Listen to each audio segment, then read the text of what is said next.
and welcome to Board with Video Games, the gaming podcast that strives for the right balance of coverage for games you play on your table and on your television. We're a proud member of the PSVG Podcast Network and thrilled to be part of the Dice Tower Network as well. I am one of your hosts, Kyle Hyman, and joining me on this co-op adventure, the guy who stuck around for an entire year with me again, Josh Borboni. How are you doing this fine evening?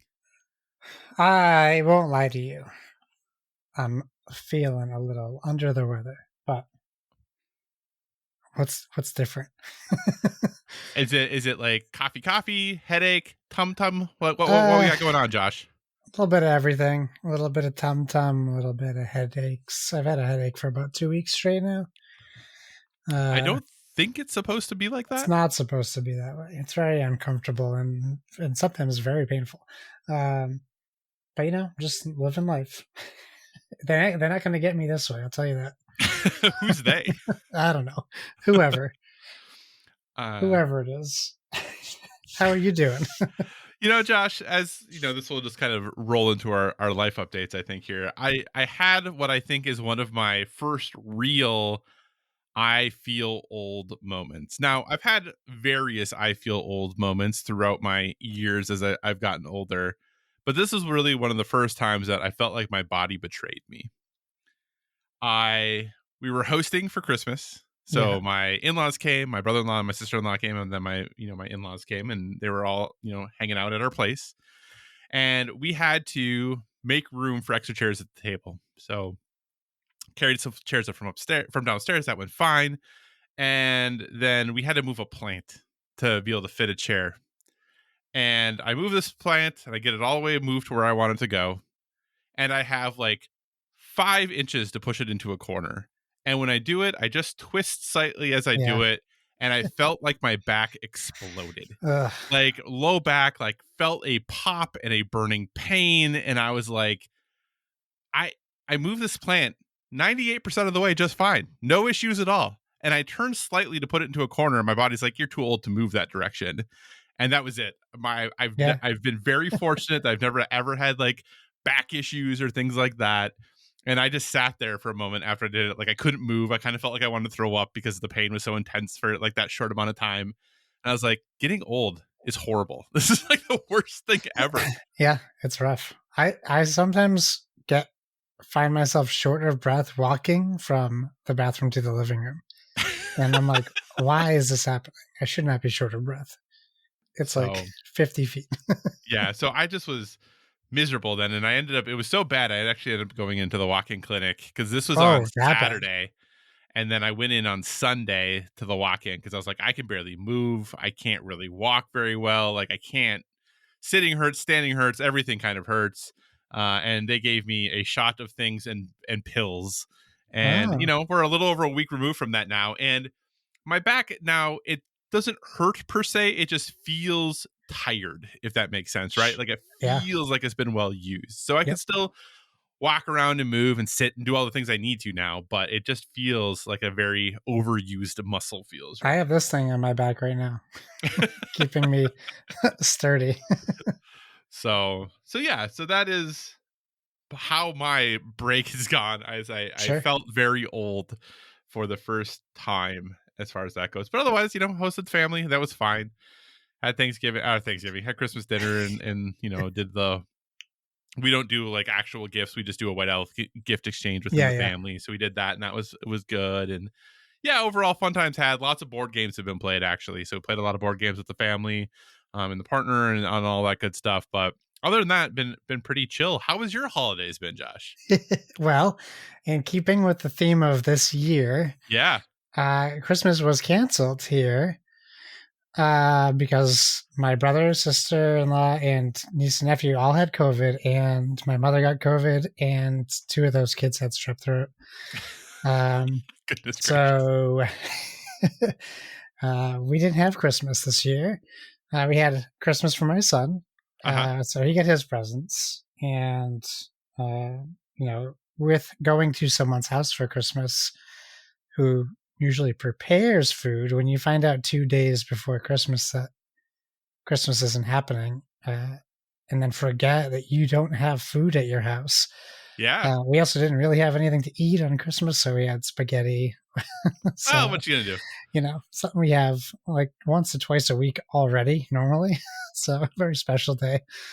But you gotta laugh, right? You gotta laugh.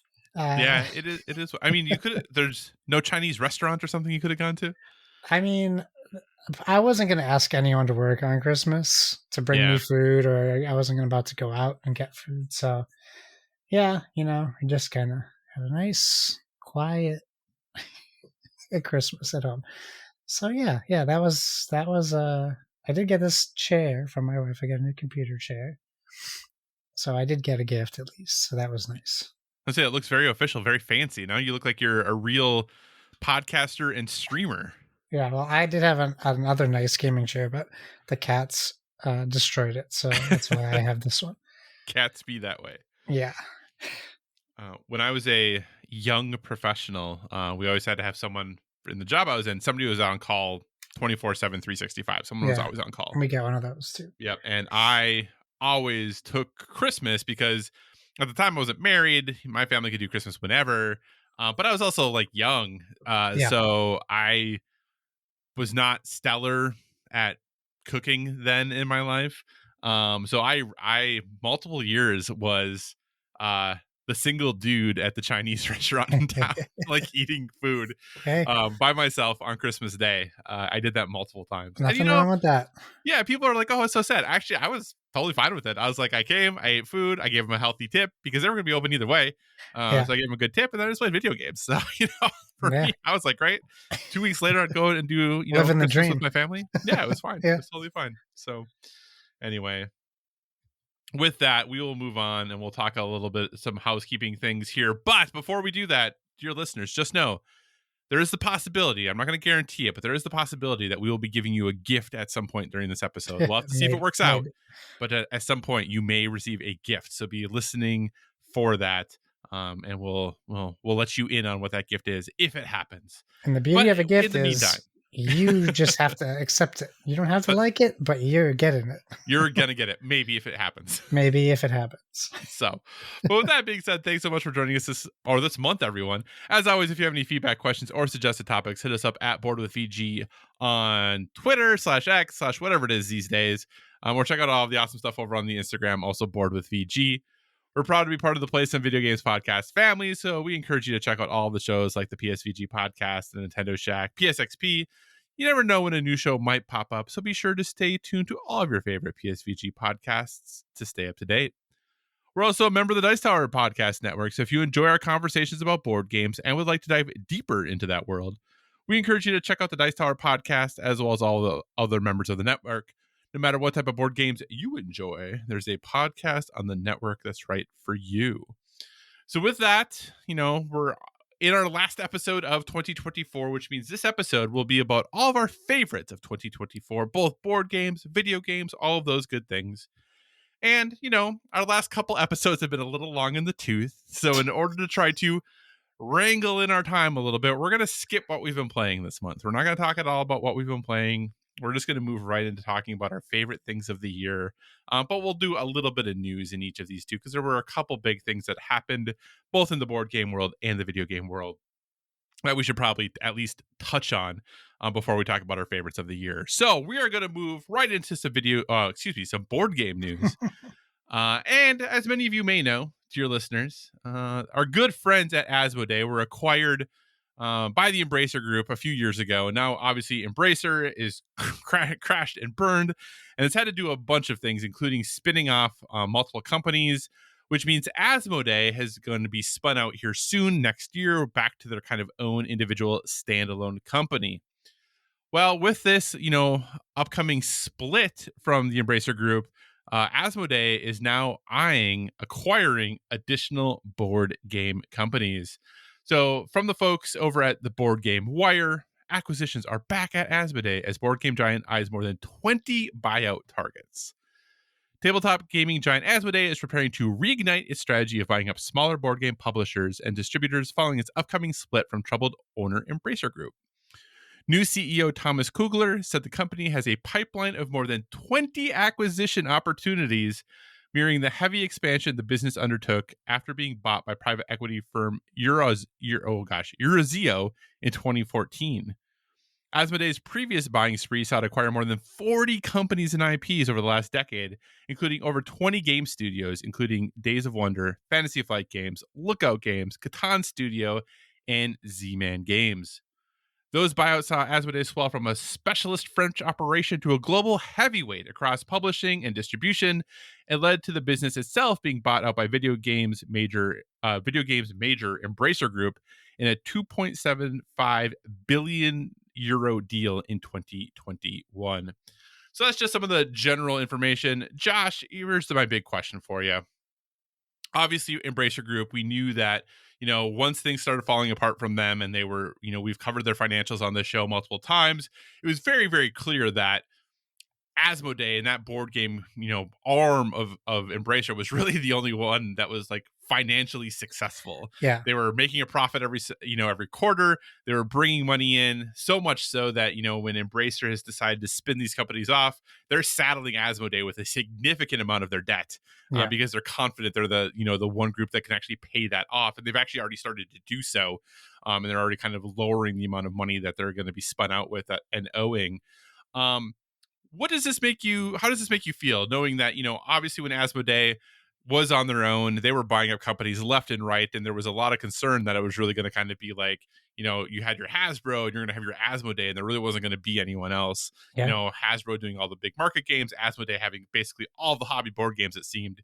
What are your thoughts, knowing that already, before they're even standing alone again, they're already targeting 20, or at least looking at 20 different companies / IP for acquisition?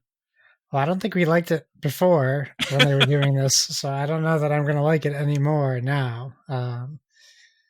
Especially when we were talking to like people from Black Hat and Plan B games and seeing how that affects them. And it's just like these flip-floppy deals. Like they buy them, then they sell them, then they buy someone else. Are they going to sell them too? Like, reminds me of, I'm reading about Warner Discovery wants to split again to make Discovery separate. Like, just what are you guys doing? What are people doing? It's almost like they're making rash decisions with people's livelihood or livelihoods, if you will. And I don't know. I don't like any big giant company buying up people, whether it's Asmodee or Microsoft or Sony or Embracer Group. Like, I don't like it. It's one of those things that I didn't used to care about. I had a friend who really doesn't like Microsoft, and I never really got it. And I was, kind of always like, I love Microsoft. But we look at all these, like, the buyouts, and the worry is real. Like, what is this going to look like in a year, 5 years, 10 years? What's Microsoft going to own? What's Sony going to own? What's Asmodee going to own? And how accessible will what they own be? Like, they now get to choose where you can find games, how much you can pay for them. And that's like, I don't know. It seems like a weird cycle, right? So they buy out fill in the blank studio. They lay all these people off. And then, so I'll use like Isaac Vega as an example. He was working for Black Hat. He left. He started his own company, right? So Rose Gauntlet Games exists now. They're very successful. It's not just him. I forget the woman he runs it with. So apologies to her. But I've met Isaac. That's why I know him so easily. Lindsay Road, I think, maybe. Yeah, I think it's Lindsay Road. That sounds right. So it's, I don't know. I mean, it's business being business, but you just, I don't know. It just is kind of like, it seems gross to me, if that makes sense. I know they're trying to make money. They're not, and like, if they are not confident in what they currently have, keeping them profitable, then it makes sense for them to look at acquisitions. 20 acquisitions off the bat is pretty aggressive. And I would hate to see them own some of my favorite studios or buy some of them, because it's usually never good, right? It's usually, mixing them into their current studios or teams, and ultimately that, right. I think that leads to less creativity I could be wrong, but I feel like you're kind of put into a certain group when that happens, and board games, not that video games aren't about creativity, but board games like almost each stand alone. While they have like nods to other games or borrow mechanics from other games, I think like there seems to be much more diversity in board games. Right. Maybe that's a quantity thing over quality in some cases. I certainly do have a full closet of board games that are not great, but I got them for like $5 at a miniature market sale. So there's certainly oversaturation in that too. Um, I don't know. What do you think? I don't have the answer, obviously, but I think it's bad. Yeah, no, I agree for the most part. I do worry that um, them becoming independent and immediately swooping in and buying up all these other companies is not going to be helpful. Granted, maybe they're in a situation where they don't have a lot of choice because, like we've mentioned, they're getting saddled with quite a bit of debt that they have to pay back. Yeah. So maybe this is from their perspective the easiest way for them to do that is just increase greatly the amount of money they're bringing in. The only potential benefit I can see to this, and it gets a little bit weird because Asmodee is technically a French company, though they have a strong presence in North America. They have, by taking over some big North American companies like Fantasy Flight, who's carded in like Minneapolis, St. Paul area, they have a large workforce here and a strong base in the United States. I wonder, as we talk about, and this is not meant to be a political statement, though it's probably going to come off as one. But as there's been conversations about tariffs on products coming from China, well, where are 90% of board games put together? Like they are made in China and then shipped to the United States for distribution, right? So all of those games are going to increase in price if the tariffs that they've discussed that have been discussed come to fruition. Well, who is better positioned to negotiate on behalf of board games, a small company, and again, this is no knock on them, but a Rose Gauntlet or a Stonemaier or someone like that, or a company that has a significant number of workers in the United States that is producing a larger quantity of games, who's a bigger player in the economy, even though obviously board games are a small percentage of the economy in general, but Asmodee is a big percentage of that small percentage. Potentially they are better positioned to help make something happen there, which would be for the benefit then of all companies, right? Like if they can do something to help reduce the impact or reduce if those tariffs happen or don't happen, or if they do happen, exclude certain, like niche markets from them, or if they have the ability to do something like that, I could see a benefit there, by them being bigger and getting more companies under their belt and having a stronger presence to be able to make something like that happen. Now, is that all just spitballing and wishful thinking? 100%. Who knows, right? Right. And maybe none of this will matter in 8 weeks. We'll have to wait and see. But that's the only potential benefit I can really see of them coming out and suddenly being larger, is being able to advocate more effectively on behalf of all board game publishers, not just themselves. But Yeah. we'll have to wait and see. Most of their companies were still doing, for the most part, pretty cool things even after they acquired them. It did seem that for the most part they did allow, you know, Z-Man and Days of Wonder and Final and Fantasy Flight to kind of continue to do their own thing. So maybe it's not the end of the world, but in general, as we have seen, consolidation is typically not helpful. So I think it's a little bit of wait and see. But with that being said, Josh, let's talk a little bit about our, the year of board games and the year we have had with board games as far as that goes. I know we were talking a little bit before the podcast about this, but Josh, when you think back on 2024 and board games, what has 2024 and board games been for you, sir? Not great. I'll tell you that. What does not great mean? It's been a lot of acquisitions. Speaking of acquisitions, but Yeah. not a lot of playing time. As I think as my son's getting older, that will change, and Mm-hmm. there's certainly opportunities for that. And I think most of the games I played this year that were new to me were Yeah. with him. and my wife to some degree. But I was really racking my brain today about what games have I played this year. Not even just what games, but like what new games.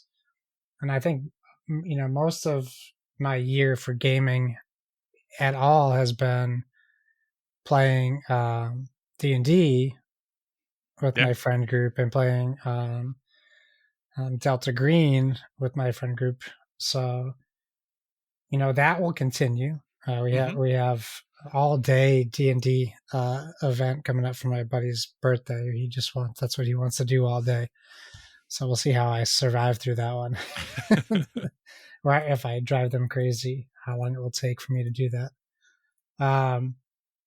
So thinking about that, and then Frosthaven was the other constant. But again, like people know that 2024 has been a rough year for me, at Yeah. least specifically. So even then, a lot of those day games that we have scheduled, I missed for certain, like for reasons that I Mm-hmm. couldn't be there, or I wasn't, mentally there. Like my friend who my buddy Joe, like his escape is game. So if he's having a rough time, Yeah. he goes to gaming to escape that.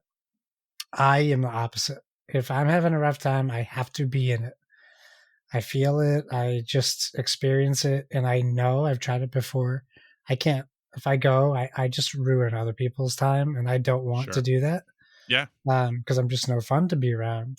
Um, and I think I still need that. I need a proper way to like deal with those emotions and things. I'm not. I don't want to try to uh, push them aside. And not that there's anything wrong with that. Just not how I function. So that has been challenging this year. But the year is almost over. I don't do resolutions, but I do like to use the first of the year as a opportunity to have a fresh start and try to do things differently. Yeah. But I'm not trying to set myself up to fail either, so I don't make goals per se. But that being said, the games I have played with my son and my wife have been we've had fun. We have the Ghostbusters card game I played with my son Mm-hmm. a few times, and we have like the Catapults Feud. Is that what it's called? I can't think of it. It's a fun game where you build your castle and you have these catapults you fire at each other. Um, I'm blanking on it. It's not Is it Siege. just like castles and catapults or something like that? It's like I think it's Catapult Feud. There's other versions of Oh, that okay. game, or not that game, but of games like that. Yeah, Catapult Feud is what it's called. It's very fun. We had a lot of fun playing that. It's pretty simple though. You're just setting up guys and firing from ballistas to catapults at them, trying to knock them down. Sure. So my son loves it. But yeah, I mean, we've gotten a ton of games I want to get to the table, and that will be my goal for 25 is just to kind of find that time. I mean, I've had some great games of like Villainous this year, and we've certainly played other older games that we have, but it's certainly no Kyle year for board gaming. You got a lot. You got more board games in this year, I think, than I got in like 3 years. So I'm always a little envious of your board game time. And when I say a little, I'm underselling. Do you feel when it comes to board games, do you feel like more or less connected to the board games as a hobby than you did like a year ago? I'm way less connected. I think part of that is because we talk about the lack of board game media that's out there Yeah, now. That's certainly part of it.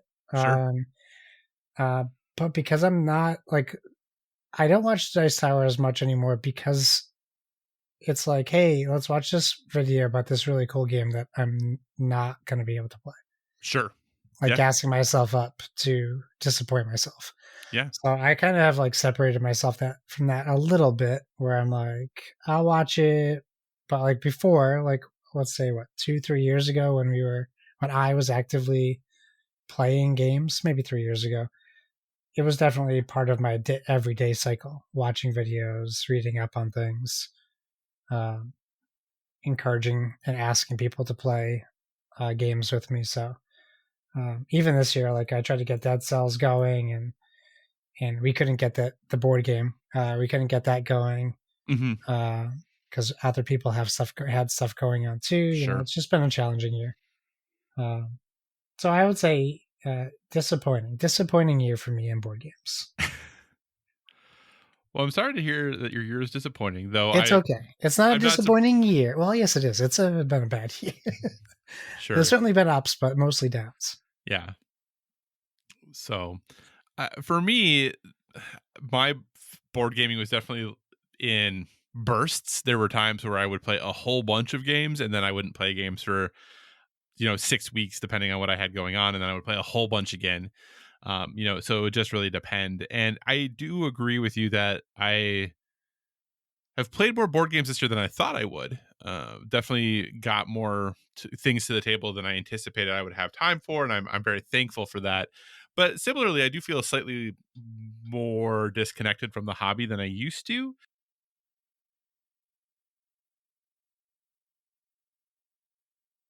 And we're back from technical difficulties. So if this transition is horrible, that's what happened. But anyway, so yes, I'm thankful for the amount of time that I was able to get things to when I was able to get things to the table. It was more than I anticipated.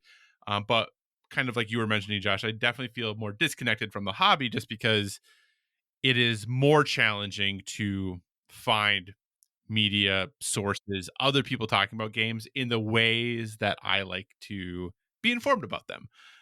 So maybe that's something that'll change moving forward, but we'll have to kind of wait and see. What was your crowdfunding experience like? Did you back more games, less games, about the same? Kind of what was your experience on that on the crowdfunding side? Certainly less games this year. I'm curious. I haven't even looked. Do you count Metal Gear Solid as one of those? I was gonna ask if you would count that because you still haven't heard anything about that, right? As far as I know, yeah. I don't know if and or when I'm getting that game. Should ask Emerson. I'm sure he has an idea. Yeah, I don't want to. No, I know. I'm mostly Yeah. joking about that. Let's see. So I did this year. I did back. I only backed 1, 2, 3, 4 things this year. And one of those was a very expensive collapsible board gaming table, which I have not gotten yet. Mm. Estimated delivery was April 2024. So Oh well, almost. still Yeah. waiting on that one. Everdell Duo was another one, and then I did back Mad Kala, which is the Alice in Wonderland's War like version of Mancala that's coming out from James Hudson. Yeah. I did back that, and then I also backed the deluxe wooden Fox experiment on Indiegogo. Oh, I didn't even know about that. I probably should have known about that. You probably already own it. I think it's just the second edition or second Oh, okay. printing. So I'm it's pretty sure just you Fox own that one. Experiment, but the new. Okay. It's like wooden pieces or something. Yeah. So I did back that. I am excited to get that, and knowing it's animals, it should be easier to get that to the table. Right. In 2025. Also, like we have Flamecraft that we need to get to the table too. I'm assuming your crowdfunding has also been significantly lower. I think it has been. I've been much more thoughtful, I guess, in the games that I was backing. I was looking on Kickstarter because I don't think I've technically backed anything on GameFound ever yet. Oh, okay. I think 7. I backed 7 projects this year.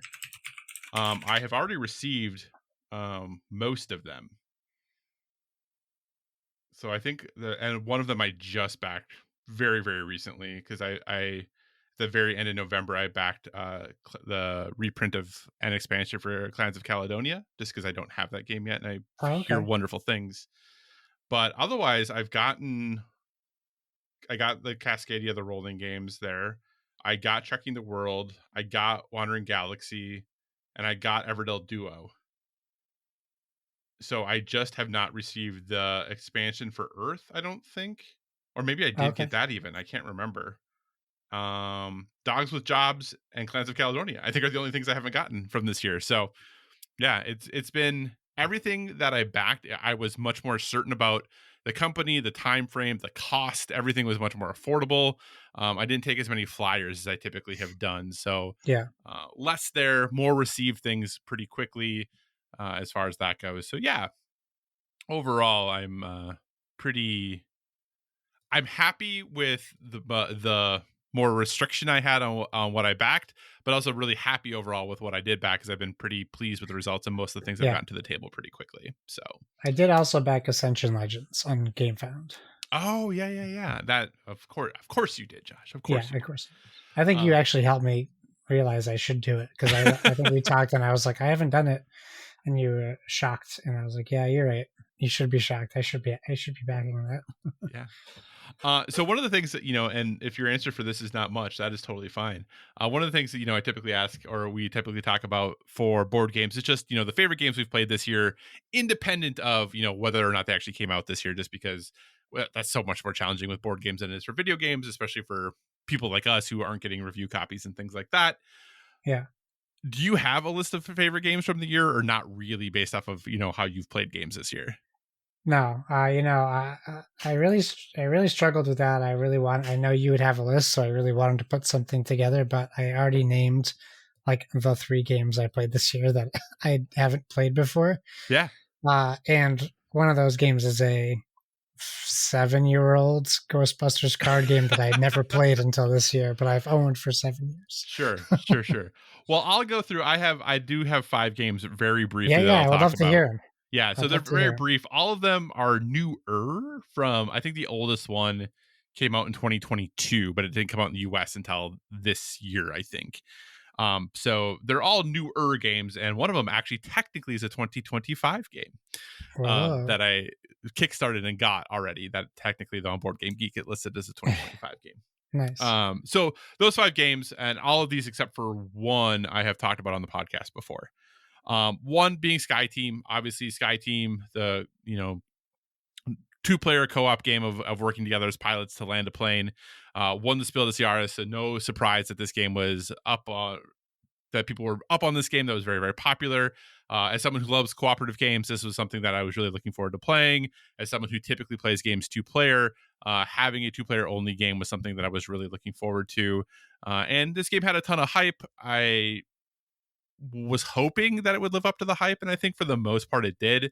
Ton of flexibility in setup, ton of flexibility in like the level of difficulty you can set it to, and what seems like a very straightforward, simple game, and it is in many ways, can be made extremely complex or much more complex if you want it to be.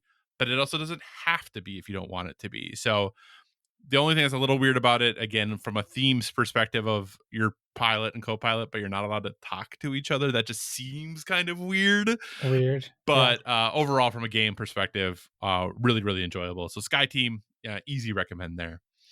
Another one was a game that was not, this specific game was not in my top 10 board games of all time, but its cousin was.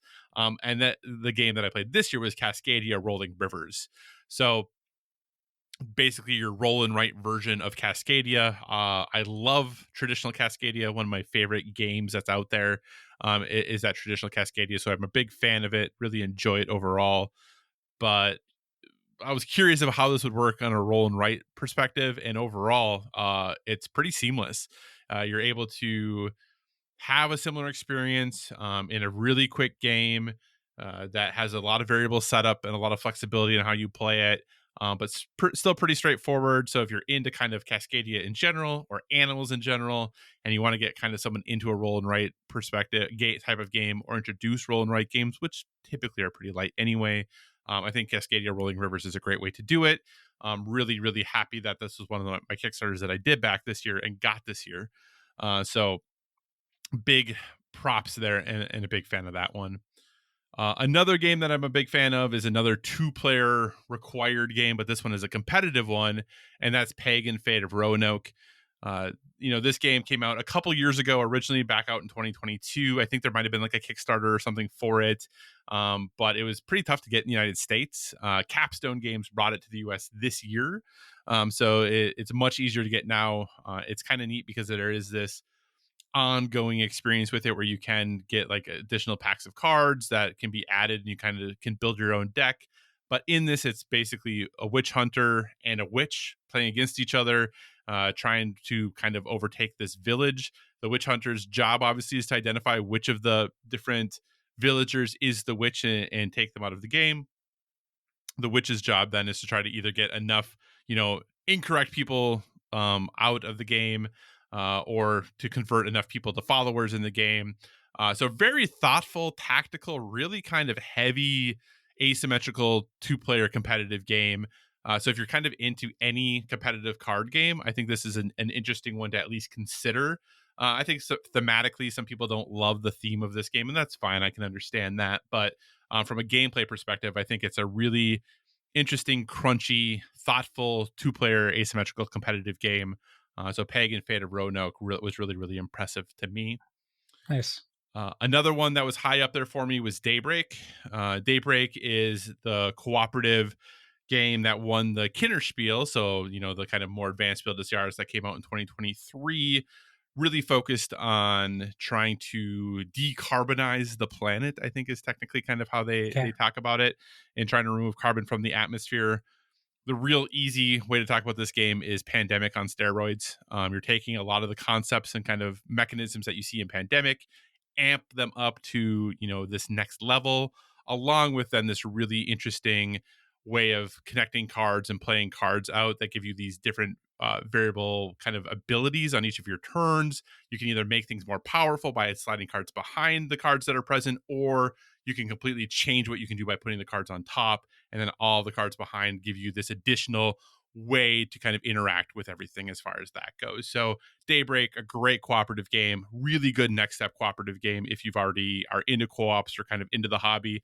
Might be a little heavy if you're, not if you're brand new to hobby board games, but overall still an awesome one. And the final one then is the game that I've not talked about because I just got it, but I've played 17 games of it already, and that is Everdell Duo. Oh, nice. Yeah, so Everdell Duo, the two-player version of Everdell, kind of in that duo line that's been talked about or the rage in a lot of different games. What's really cool about this game is it takes place in the world of Everdell, which is neat. Yeah. So the art, kind of the coziness, the bits of like those great berries that are awesome are all there and all present. But this is a really interesting take on the duo approach because this game is playable competitively. It's playable cooperatively from like a challenge perspective where you play individual scenarios.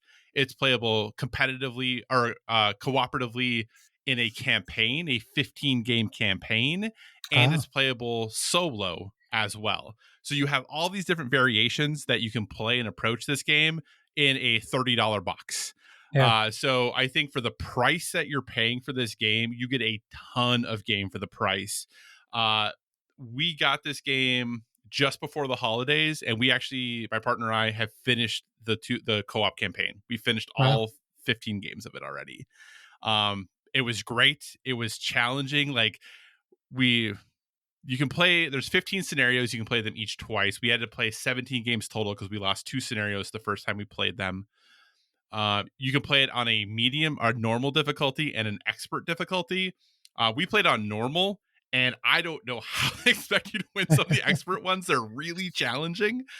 So we struggled on normal, even on a couple of them, but it is really thinky, and you can always see a way to get to where you need to go.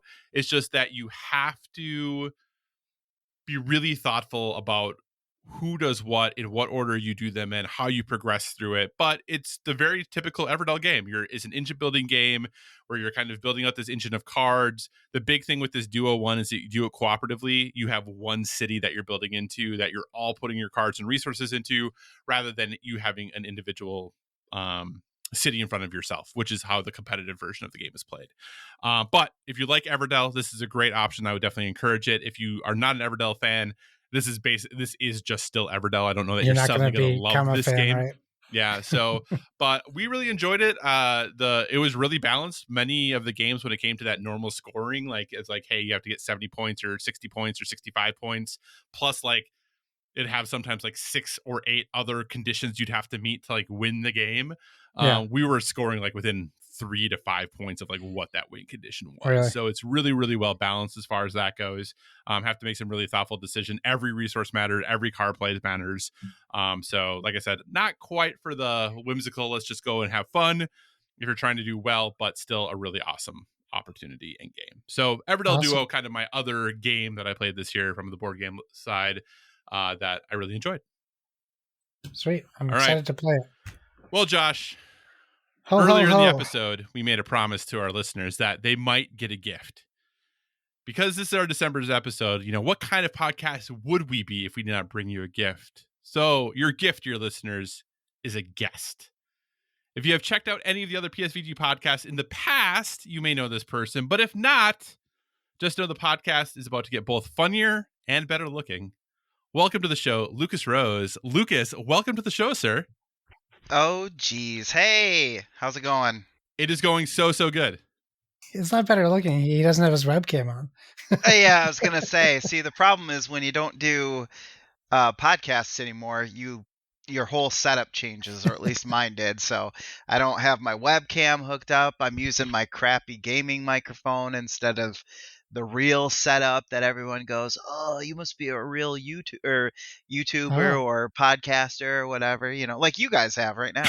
Yeah, So, we are real podcasters. Don't let anyone tell you differently. I would never.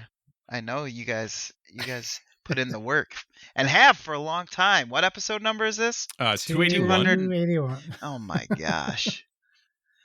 Goodness gracious. How you guys doing? Fantastic. Good. Yeah, good. now that you're here, it's going to be great. And your entrance was basically perfect because we just finished all the board game stuff. So that's done. Yeah. Nice. Nice. Now we were just on to the wonderful world of video games where we know that you are excited to contribute all of the games you played this year and talk so much about them. Yes, sir.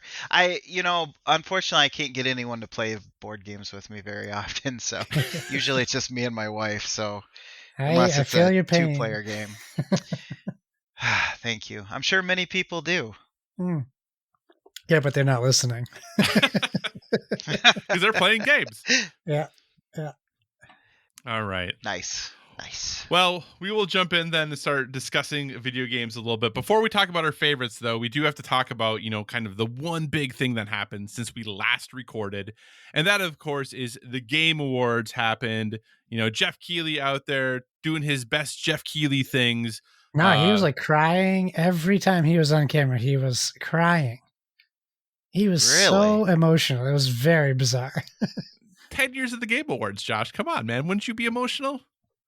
I don't know. I feel like they're crocodile tears, if you ask me. So it's gotten slightly more legitimate since the beginning. Yes, 100%. I will say they are a far cry from the Spike Video Game Awards, right? Far cry. One of Kyle's least favorite games ever. All right. Well, we'll take a few minutes here to just talk a little bit about, what won, the things that won, what was announced, all of that good stuff. But before we do that, first off, gentlemen, Josh, we'll start with you. A, did you watch the Game Awards? And B, general reactions, and we'll go to you, Lucas. But Josh, kick us off. Yeah, I watched it.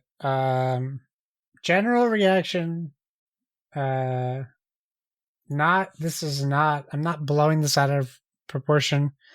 Best Game Awards that they have done. I think maybe he finally figured it out. I'm being sarcastic at that point. It's the same presentation style. He doesn't have that figured out yet. He just kind of came with bigger surprises than usual. Usually he has like some small surprises that are from studios or companies you never heard of that show something that is coming in the near future. And there was still a little bit of that, but I think overall, and if you were in our Discord, I think that our Discord agrees, just kind of like a deluge of surprises from big studios and Things that at least I didn't hear made it into the leaks. So I think there were some genuine non-leaked surprises. So I really enjoyed it. I thought it was I kind of do like the Game Awards, definitely more than Summer Games Fest, but it certainly has its weak moments. But even the Muppet stuff was hitting pretty good, I think. Some self-deprecating jokes towards Jeff, which he took on the chin. He obviously helped to write those jokes, but it was played pretty well. I really enjoyed it. Lucas, what were your thoughts? Yeah, I don't have a lot to add here, unfortunately. I have watched them in the past, but due to a scheduling conflict, I was unable to watch them this year. And normally when that happens, I just watch a breakdown of what I missed, which, like you said, seems to be just world premiere after world premiere. Yeah. So I haven't even done that. So this should be pretty interesting for me just to see what was announced, because while I know some of them, there's definitely some in here just looking through the list that I'm just like, oh, okay. So yeah, not this year, unfortunately. All right. Well, I did not watch them live because I had a work function that night. Similar to Lucas, I had a scheduling conflict. Don't know why, Jeff didn't ask me when I was available to watch, but whatever. So I did watch them later that night. So I basically just started them and fast forwarded through like the commercials to catch up. And I would agree that overall it was a very solid Game Awards, probably the best one that he has done. Similar to what you were saying, Josh, I do wonder if, there's any chance he can keep this up next year. Like, did he call in every favor he has to be able to get as big of reveals as he did? And has he kind of like just knowing that next year's is just not really any way he can live up to the hype or the same level that he did this year? But overall, I thought it was worth the watch. Again, you're agreed, Jeff, the self-deprecation that happened, it's kind of like, using all the ammo anyone could ever use against him, he used against himself. So like, what else are you going to make fun of him for? Because he already did it. Which, is an approach and a strategy. And I think there's a certain level of humility that someone has to have to do that. Sure. I'm good at that. Making fun of myself, I mean. Not Jeff. The one good thing that you have is that you're good at being. If I ever lose that, man, I don't know what I'm going to do. All right. So let's very briefly go through the winners. We're going to skip, or as I go through this, I'm going to skip like the esports categories and stuff, just because that's not within. Just like they do. Just like they do. Exactly. I'm going to basically cover the winners like they cover them. But if either of you have any thoughts here, let me know. Best sports racing game was EA Sports FC. Yeah. Agreed. Yep. Best sim strategy was Frostpunk 2. Lucas, you're a smart person. Did you play Frostpunk 2? I played the first one, not the second one yet, though. I enjoyed the first one. I'm not 100% sure what they've changed from it. It's one of those games where you have to really be in the mood. It's like, okay, do I want to be depressed and have hundreds, perhaps thousands of people reliant on me to make their lives somewhat better and eke out an existence. But I did enjoy the first game, and when I saw this come out, I was like, I should get to that. But of course, it's one of those things that always gets put on the back burner, sort of like the City Skylines 2 City Builder, which I haven't gone back to because a lot of the time there's some balancing stuff to do, and so it's kind of not worth it to play at first anyway. It's funny you say that, because I played Frostpunk 2. I didn't play Frostpunk 1. And within like maybe 10 minutes of starting Frostpunk 2, like the goal is to keep your people warm because it's so cold. And it's like 10 minutes in, they're like, hey, the time is ticking before we have to hunker down. All your people are concerned about the heat. So like something we do here is we just send the old people out. Do you want to do that? And I was like, what? Yeah. It's like, no, I don't want to do that. I don't. Why would I do that within the first 10 minutes of playing this game? So depressing is right. It's depressing. Yeah. This War of Mine is another one where it's just like, it's just like, oh God, I'm so sad all the time now. So you sent them out, right? I did not, which killed everybody. I was gonna say, Yeah, I was did gonna everyone say die then? Yeah. now I should no have one sent had them out. anything to eat, Yeah, Gosh. mistake. and you'll never play it again, right? I have not played it since. No. Yep. Okay. Well, best family game, Astrobot. not a Nintendo game this time. Or well, I mean not a It's technically basically a official Nintendo game on Yeah, PlayStation. basically a Yeah. Nintendo game. So best family game, Astrobot. Innovation and accessibility went to Prince of Persia: The Lost Crown. Now, did they explain when they announced this winner, like why, like what exactly is the qualifications for that? No, Because I would think for each game it would be slightly different. I mean, I'm looking at this list here. And Diablo 4 is way different than Star Wars Outlaws, way different than Black Ops. So I'm just curious what the criteria there would be. not only did they not explain, but it was either Jeff or, and thank God for Sydney Goodman still being there. It was either Jeff or Sydney giving a 3-second reading of the list and just moving on to the next award very quickly. Yeah. Every time. That's sad. Yeah. That's sad. So, they did something that made games, that made Prince of Persia playable for more people. What that was specifically You'll that never had them know. win, we don't know.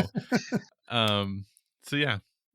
Best action game went to Black Myth Wukong. Sure. Okay. Did you play this game? Yes, I have played it. I want to, but no, not yet. I have played it. It's good. Because you played it on PC, right? Yeah, so I played it on PC, so I had to stop playing it because my PC was doing its best Thomas the Tank Engine impression. It did not make it up the hill. Oh no. Oh, no. It did appear to be one of those games that is a looker. Yeah. It's kind of like a Souls-like, right? It is actually less of a Souls-like than you think. It's more of an action game. Oh, that with makes me feel a little Souls-like bit better. bosses. Because it is basically a boss Okay. rush, right? No. It's not. It's actually like explore the map and find treasures and fight like henchmen. From what I played, like I said, again, maybe just what I played was not a representation of the full game.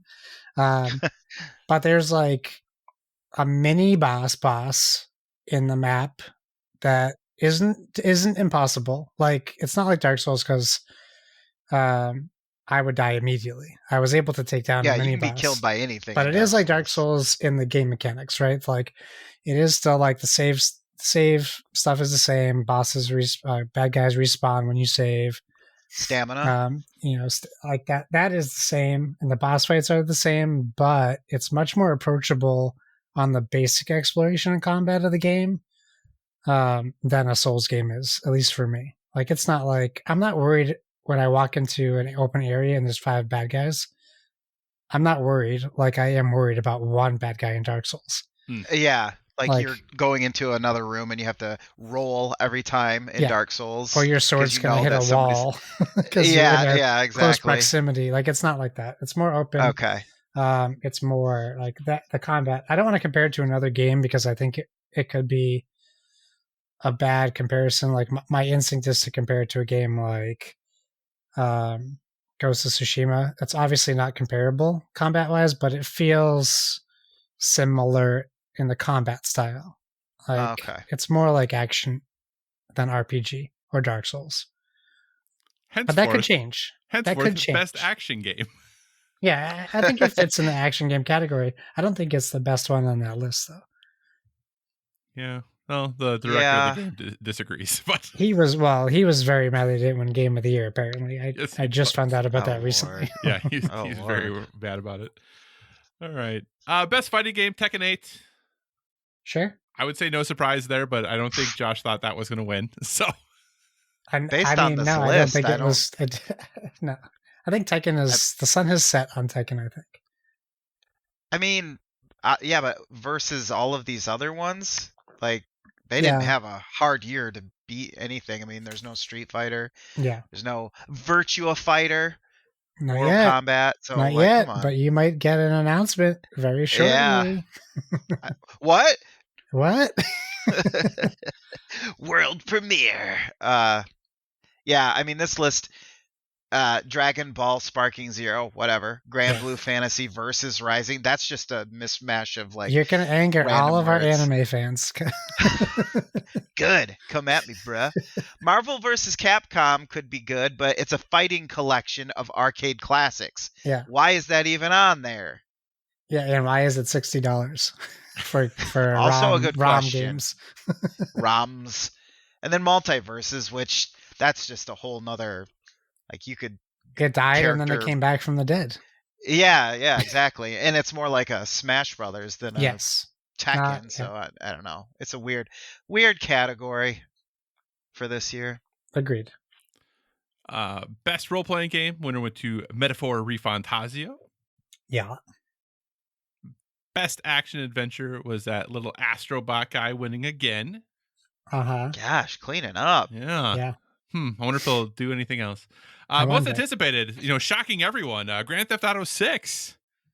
Now, it's a Wow. good thing they didn't put what year it was most anticipated for. Yeah. All right. Content creator, I don't know who any of those are, so we're going to skip it. Best Say- VR AR game, Batman Arkham Shadow. Yeah, Yeah, I which heard I'm that's mad pretty good. about. I'm mad Why about is that? because it's not going to make, like, they're like, okay, let's just stick to VR now. I'm like, no, you should have lost and make the Batman Arkham game we're waiting for, not a VR game. Have you played it? No, I don't want to play it. I don't want to play Batman in VR. It is apparently very good.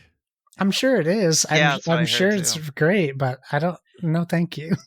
I mean, a lot of these that are on this list, I VR had kind of a great year as far as things go for them, and I mean they've been hanging on by a thread anyway. So pretty much everything on this list is pretty solid. So Is Arkham Shadow? Good Is it see. a meta? Is it a MetaQuest 3 exclusive? Does it play on 2 or is it only on 3? It's Only just on on 3. 3. Gotcha. Do you have a 3, Josh? I do not. Okay. I know. I've considered it. Multiple times. Did you play this, Lucas? No, not yet. I mean, I'm still catching up on all the stuff. Once the 3 was announced, I was just like, I ain't playing nothing until I get that, Yeah. because why bother if you're going to get a better platform for it? So, no, I haven't yet, but And now the I 3S want is to. out too, so even more affordable. Yeah, that's true. Does it play on the 3S as well? Yeah, it does play on the It 3S. It says comes here, bundled yeah. with the 3S. Oh, okay. Well, maybe I'll take a look at that after we're done with recording. It doesn't have a disk drive though, just so you know. No disc drive, yeah. Oh, no. Yeah, Oh, no. exactly. Okay, best debut indie went to Balatro. Yeah, Mm-hmm. well deserved. And then also best independent game went to Balatro. Yeah. Goodness gracious. Best multiplayer game, Helldivers 2. Yeah, Woo! I think that. Yeah, we're gonna talk about that later. I think we're going to talk about that later. Okay. Yeah. We might have to talk about that later. Yeah. All right. Best community support went to Baldur's Gate 3. Yeah, makes sense. They do seem to like their community, and the community seems to like them. I did start looking through those mods, and there's some funny ones in there. Games for Impact, the winner was Neva. Never. Best narrative, again, with Metaphor Refantasio. Yeah, shocker. Best adaptation, Fallout. Speaking of another controversial win, huh? People were really mad. Those Were they? Arcane fans are furious. I could see. Oh, I was like, I've you only get this. watched It's the same first. actress in both shows. Just be happy that it is 2 good video game adaptations. It's the Game Awards, it's not the Oscars. Like, I it's thought fine. we were mad that Like a Dragon Yakuza didn't win. I think people are mad it was made. Yeah, apparently that's not good. I haven't watched it though. Okay, so here, have you both watched Arcane?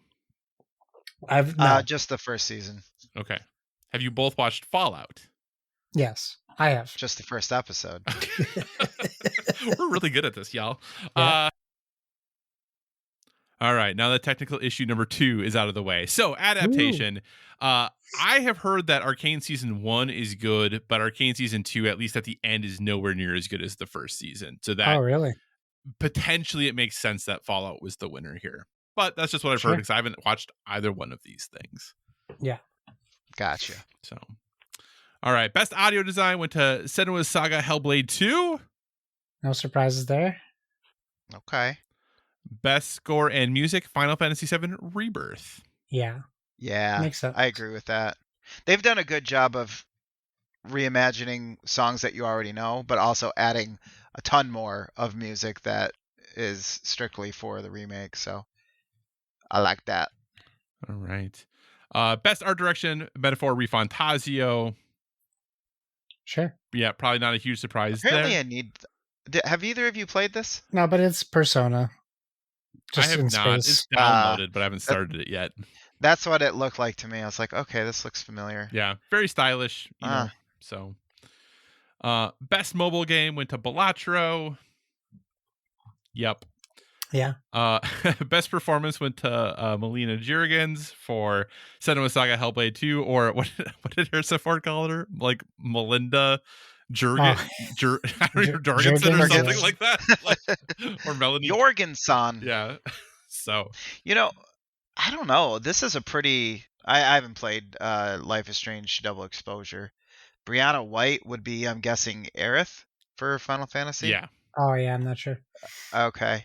I actually thought that Luke Roberts apparently did really good in Silent Hill 2, which to me is kind of a tough one to take on because I don't know, with Bloober Team and everything, it just seems like it could have gone wrong.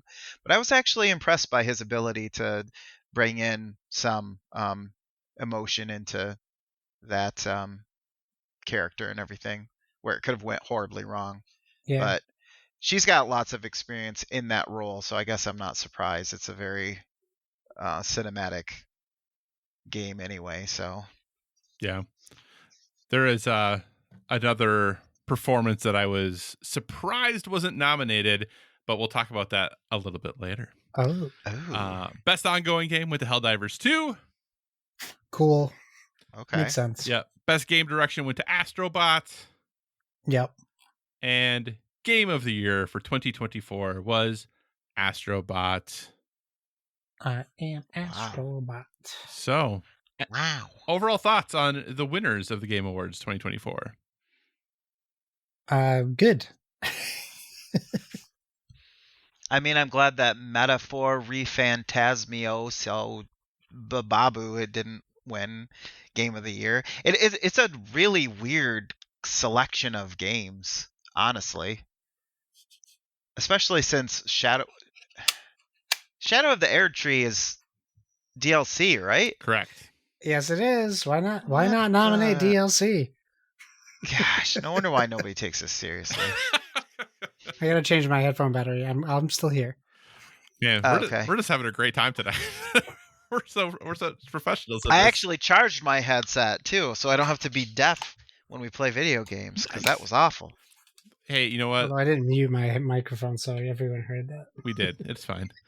So, but hey, it's interesting that you say that, Lucas, because I actually thought this was a very generic, I guess, or I should say unsurprising list of games to be nominated for Game of the Year. If like just in following the trends of like the games that, you know, the journalists and everyone else, the people who talk about games enjoyed, I felt like this was a pretty at least from my perspective, a pretty predictable list of nominees for Game of the Year. I think so too. I think Balatro might be the exception, but yeah, I think it's deserved, but I don't think a lot of people even knew about it. Well, and it depends on like what you think of as game of material or Game of the Year material, because like Balatro's what, an indie game basically, and it's not made by one super guy. narrative, and like I'm sure a lot of people just look at it and go, oh, they probably didn't have to spend millions of dollars, unlike Call of Duty Black Ops 6, which isn't on here, and I have no idea how good that game is, but when you compare the two, it's like, how can you compare the two? Right. Well, it's easy. Balatro's really good, and then there's Call of Duty. And then there's the 6 other Call of Duties that you've played they keep releasing. So, but yeah, it's just it's kind of Game of the Year is kind of like that amalgamation of these are all the things that did well in their particular categories. Whereas you look at like movies, I mean, you can have all sorts of genres of movies, but for the most part, they're all on similar playing fields. You don't typically have like, here's the movie that only cost $1,000 going up against, sometimes, but not as often as I think you could in the Game Awards. I feel like that's not true though, right? Because technically, right, every $200 million Disney movie, like Marvel movie, is against your small indie film for the Oscars for Best Picture, right? Like obviously they have to narrow down from that huge funnel to the small funnel, but technically they're all in that funnel. Yeah, I think True. Lucas, like, the point was like it's just not on the same level. Like it's not a level playing field for him. So people expect certain things to be nominated versus other things. Like, I guess you make a good point, but I guess also like mostly the run times of movies, you have a specific expectation where like they were complaining that like Netflix movies shouldn't be on there, so that kind of gets rid of a lot of indie developers who are trying to actually or indie movie makers that are trying to make a buck off of their stuff. So I don't know. I don't know. It's a weird collection of games that, while this year was good for games, I just feel like it's not as rounded as like you're saying. Like, okay, they just took everything that everybody liked and just threw it on a list without like Shadow of the Air Tree really bugs me. Come on, bugs a lot of people. DLC. Yeah, I would agree that though maybe different from like a movie perspective, that there are really good games that that didn't just like catch on that might be better than some of these games. Certainly, yeah, exactly. Whereas, when you look at the Oscars, that like, yes, often they're quote unquote popular movies, but the things that are nominated for Best Picture are by far not the most popular movies typically. In a given year. So, but the Academy is a little out of touch with the general public too, right? And that's true. But that's which that weird doesn't make a point for or against what we're talking about, really. Yeah, it's just we don't have a lot of award shows to, right. You're not looking at another video game award show and going, "Oh, they didn't nominate even remotely the same games." Yeah, exactly. So it's kind of hard to just the dice compare awards, anyway. Right? Well, I mean, there is the Real Game Awards, though, right? The Real Game Awards. Yeah, it's a social media thing. Don't bother looking it up. Okay. I don't want to. Oh no. So anyway, what's a social media? So that was the is award that like winners. The way Aloy should really look in this game. hire fans, not artists. So let's move on then and talk very briefly about the announcements. As we mentioned, there was a ton announced here. We're not going to go through every single one just because there was so much. And obviously, Lucas, you had mentioned that you didn't watch it, but have kind of looked at things. Josh, I know you've watched. So do either of you, or Josh will, actually, Lucas, we'll start with you. Is there, in looking at the list of announcements, something that jumps out to you as most interesting, thing you're most excited about, thing that kind of draws your attention the most? Yeah, I won't do super obvious things, but I think I was surprised to see that they're making a new Onimusha game. Yeah. I remember playing that like I think around the original Xbox days. Yeah. The ones that came for Xbox, and I really enjoyed those. And then I don't know if it was me or the development of that IP, but like all of a sudden it just kind of went away and I didn't have any other games to pull from.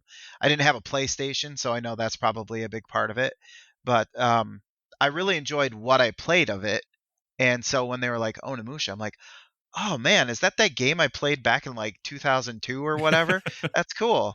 So that kind of surprised me.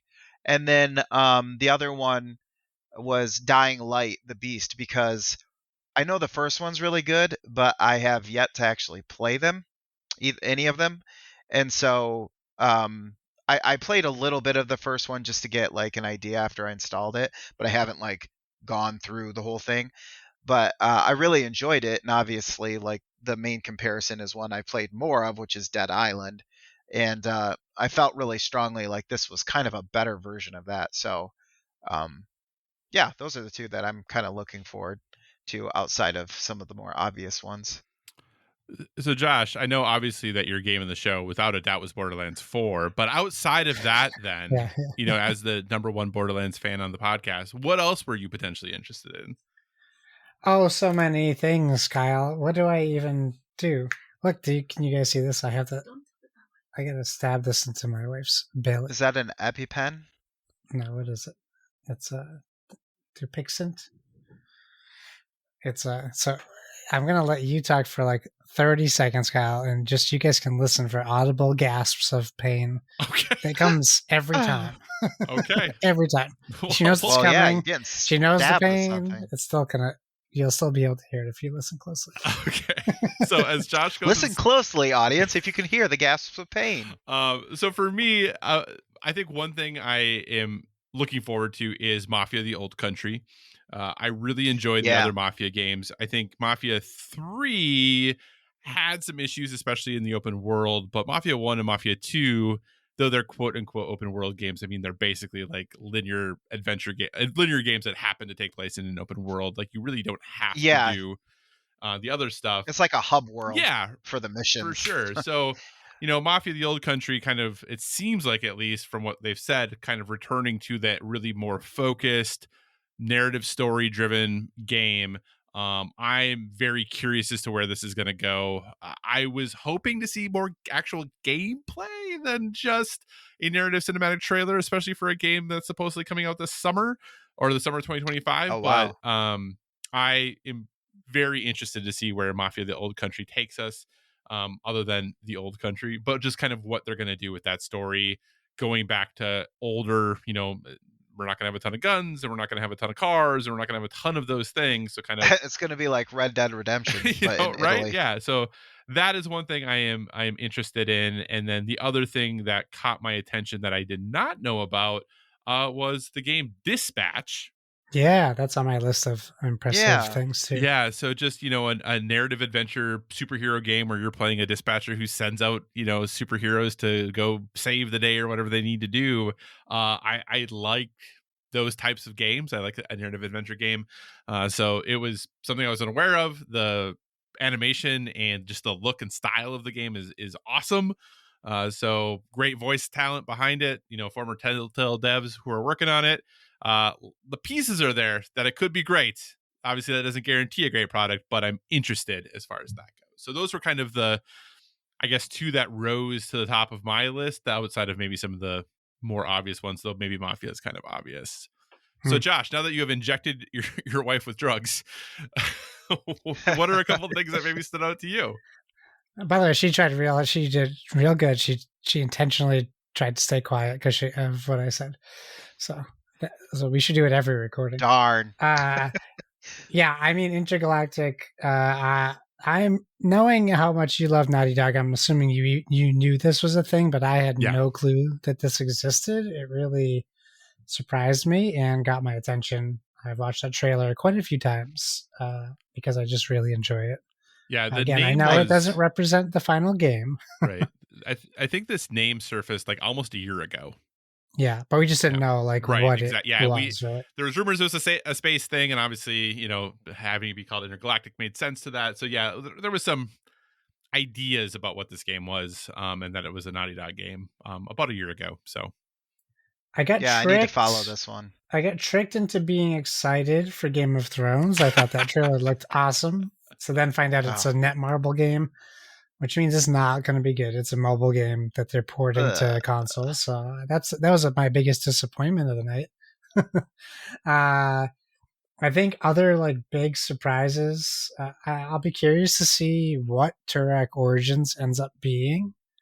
But it did catch me by surprise for sure, as well with the Virtual Fighter project.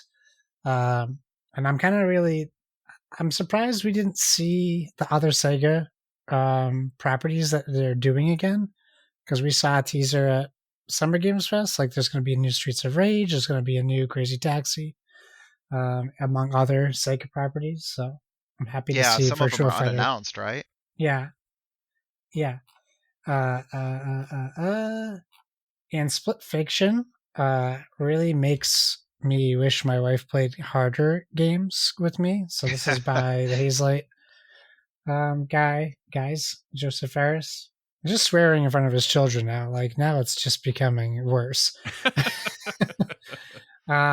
And maybe this was also something that maybe people knew about that I didn't, but I'm very happy and excited to see that the Outer Worlds 2 exists, and there's full-on gameplay, and it's going to be out pretty soon.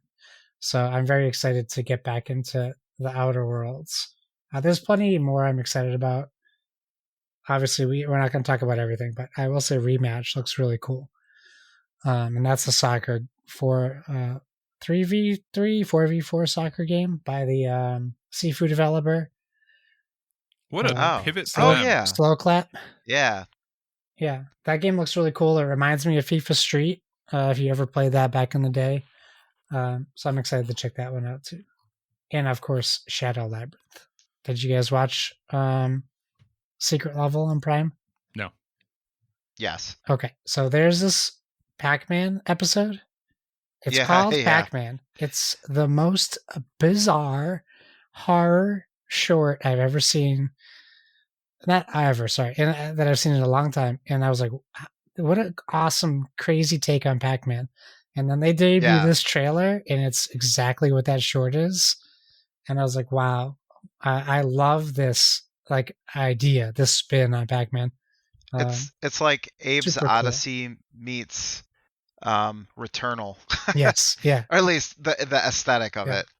It looks very cool. Yeah, and there's more I'm excited about, but we can talk about that at a different point in time.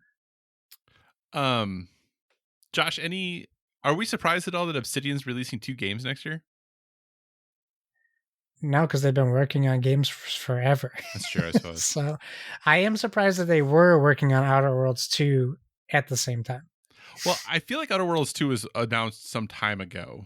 Was it? I just missed it. What I think is slightly surprising, at least to me, is I believe, and obviously a lot has changed since then, when it was first announced, it was not announced for PlayStation. Right. And then on this one, like the PlayStation was like on the splash screen. So yes. That was I mean, more of Microsoft abandoning its fan base.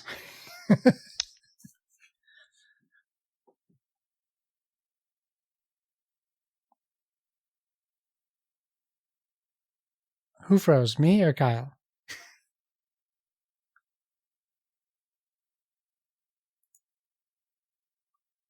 Okay. He's back. Good God. I see you. You're here. Yeah, I'm back. Okay. Sorry. It's okay. I have no idea what's going on. You went on a great note for me, accusing Microsoft of abandoning its fan base.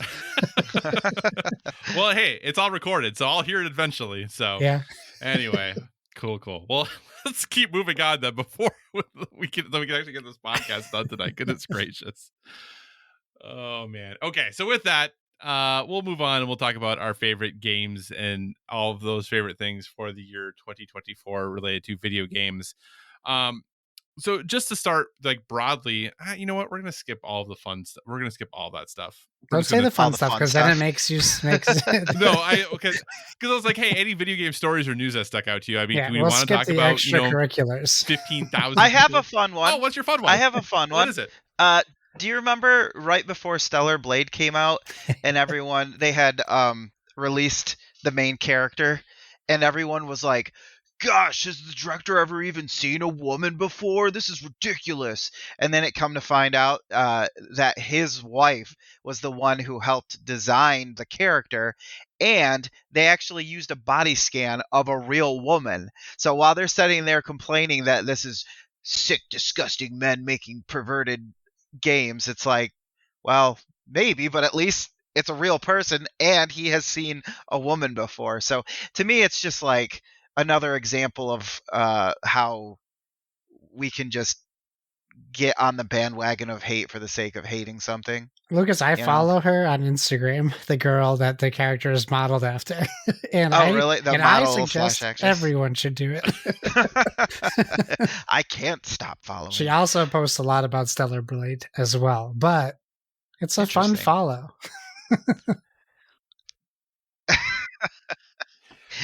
All right. Then. No, yeah. I mean, it is true. I'll put her in the chat. I'll put it in the chat so you can follow. Oh, gosh, time to open an incognito tab.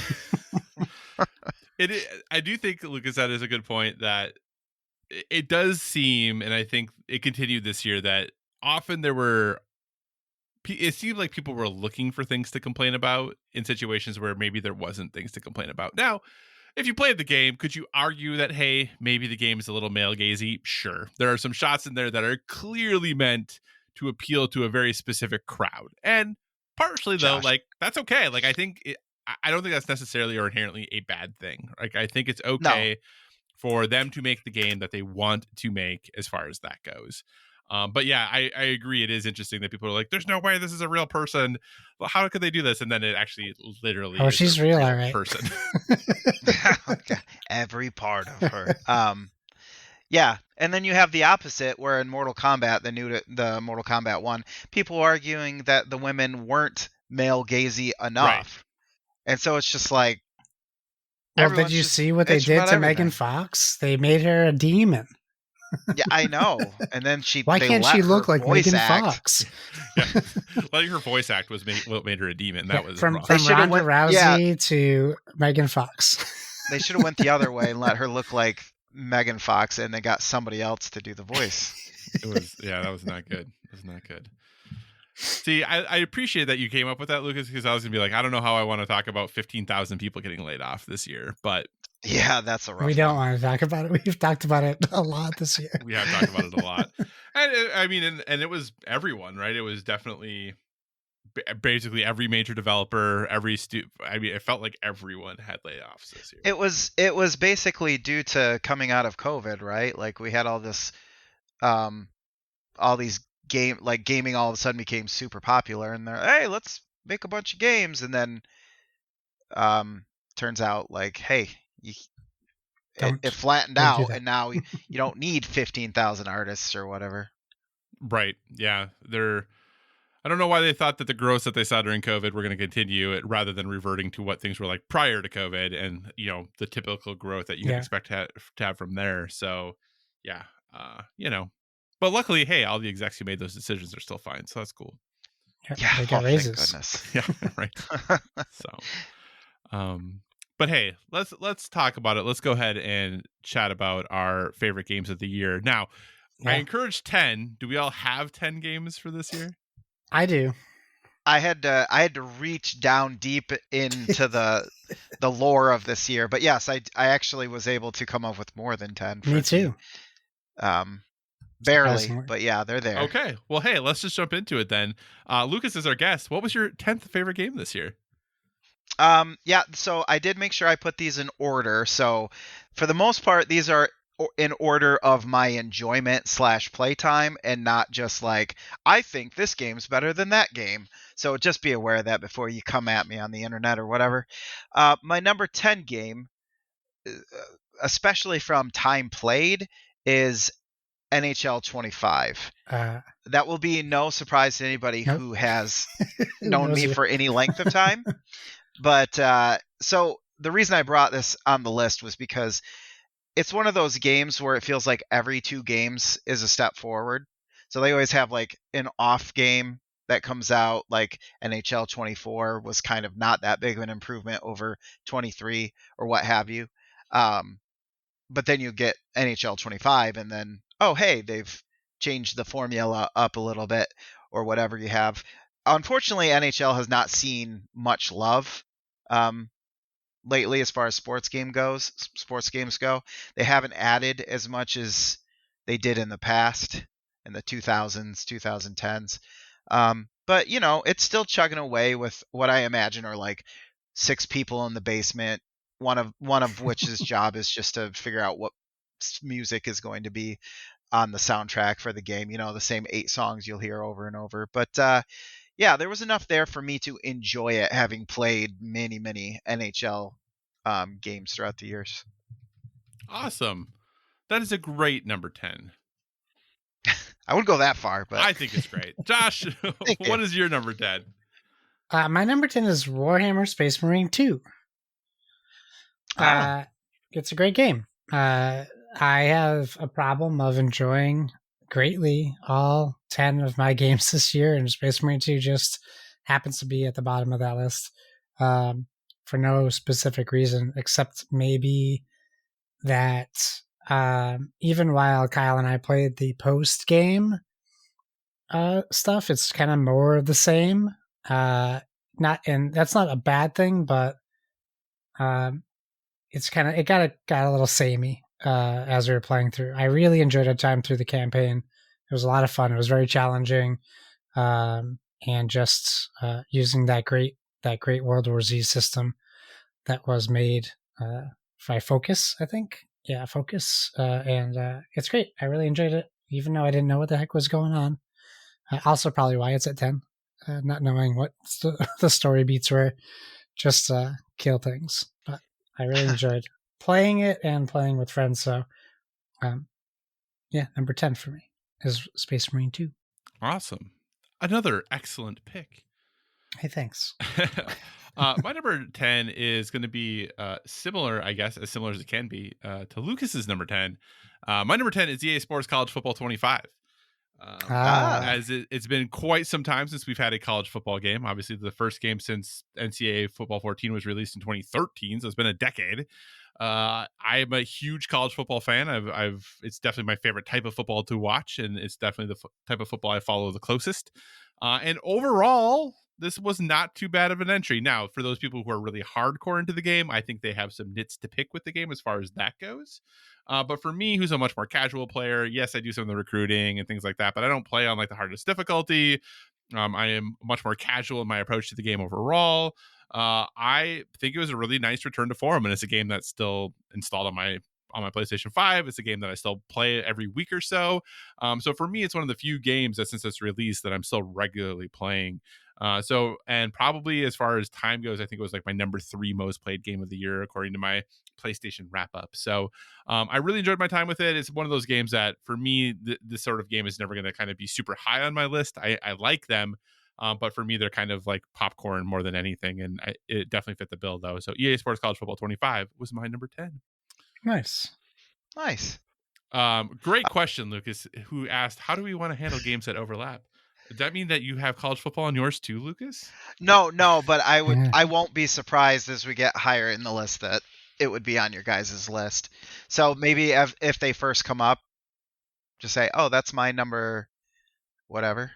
I think you can, yeah. Hey, you don't tell us what to do. You're I'm our sorry. guest. Hey, listen here. I'm a guest, and I just showed up, but yeah, I think let me take over the show. Here's what I will say. I think if it's on your list, just jump in and talk about it, but don't say what number it is. And then when you get to that number, be like, oh, it was this number. You got to keep them guessing. That's right. You don't want to spoil the list ahead of time, but just let them know it's there. Gotcha. All right. So with that then, Lucas, what is your number 9 so we can make sure that we have a duplicate? My number 9, I'll be surprised if anybody has this on their list, is Still Wakes the Deep. This came out on Xbox Game Pass is how I played it. I mean, obviously it was also for purchase, but it was one of the big reasons why I checked it out. It was, from what I had seen before I played it, it was kind of a Cthulhu-esque type game where you have this like horror in that lies in the deep and it's beyond understanding and all that sort of thing. And it looks pretty good. It takes place on an oil rig, so you have that isolation.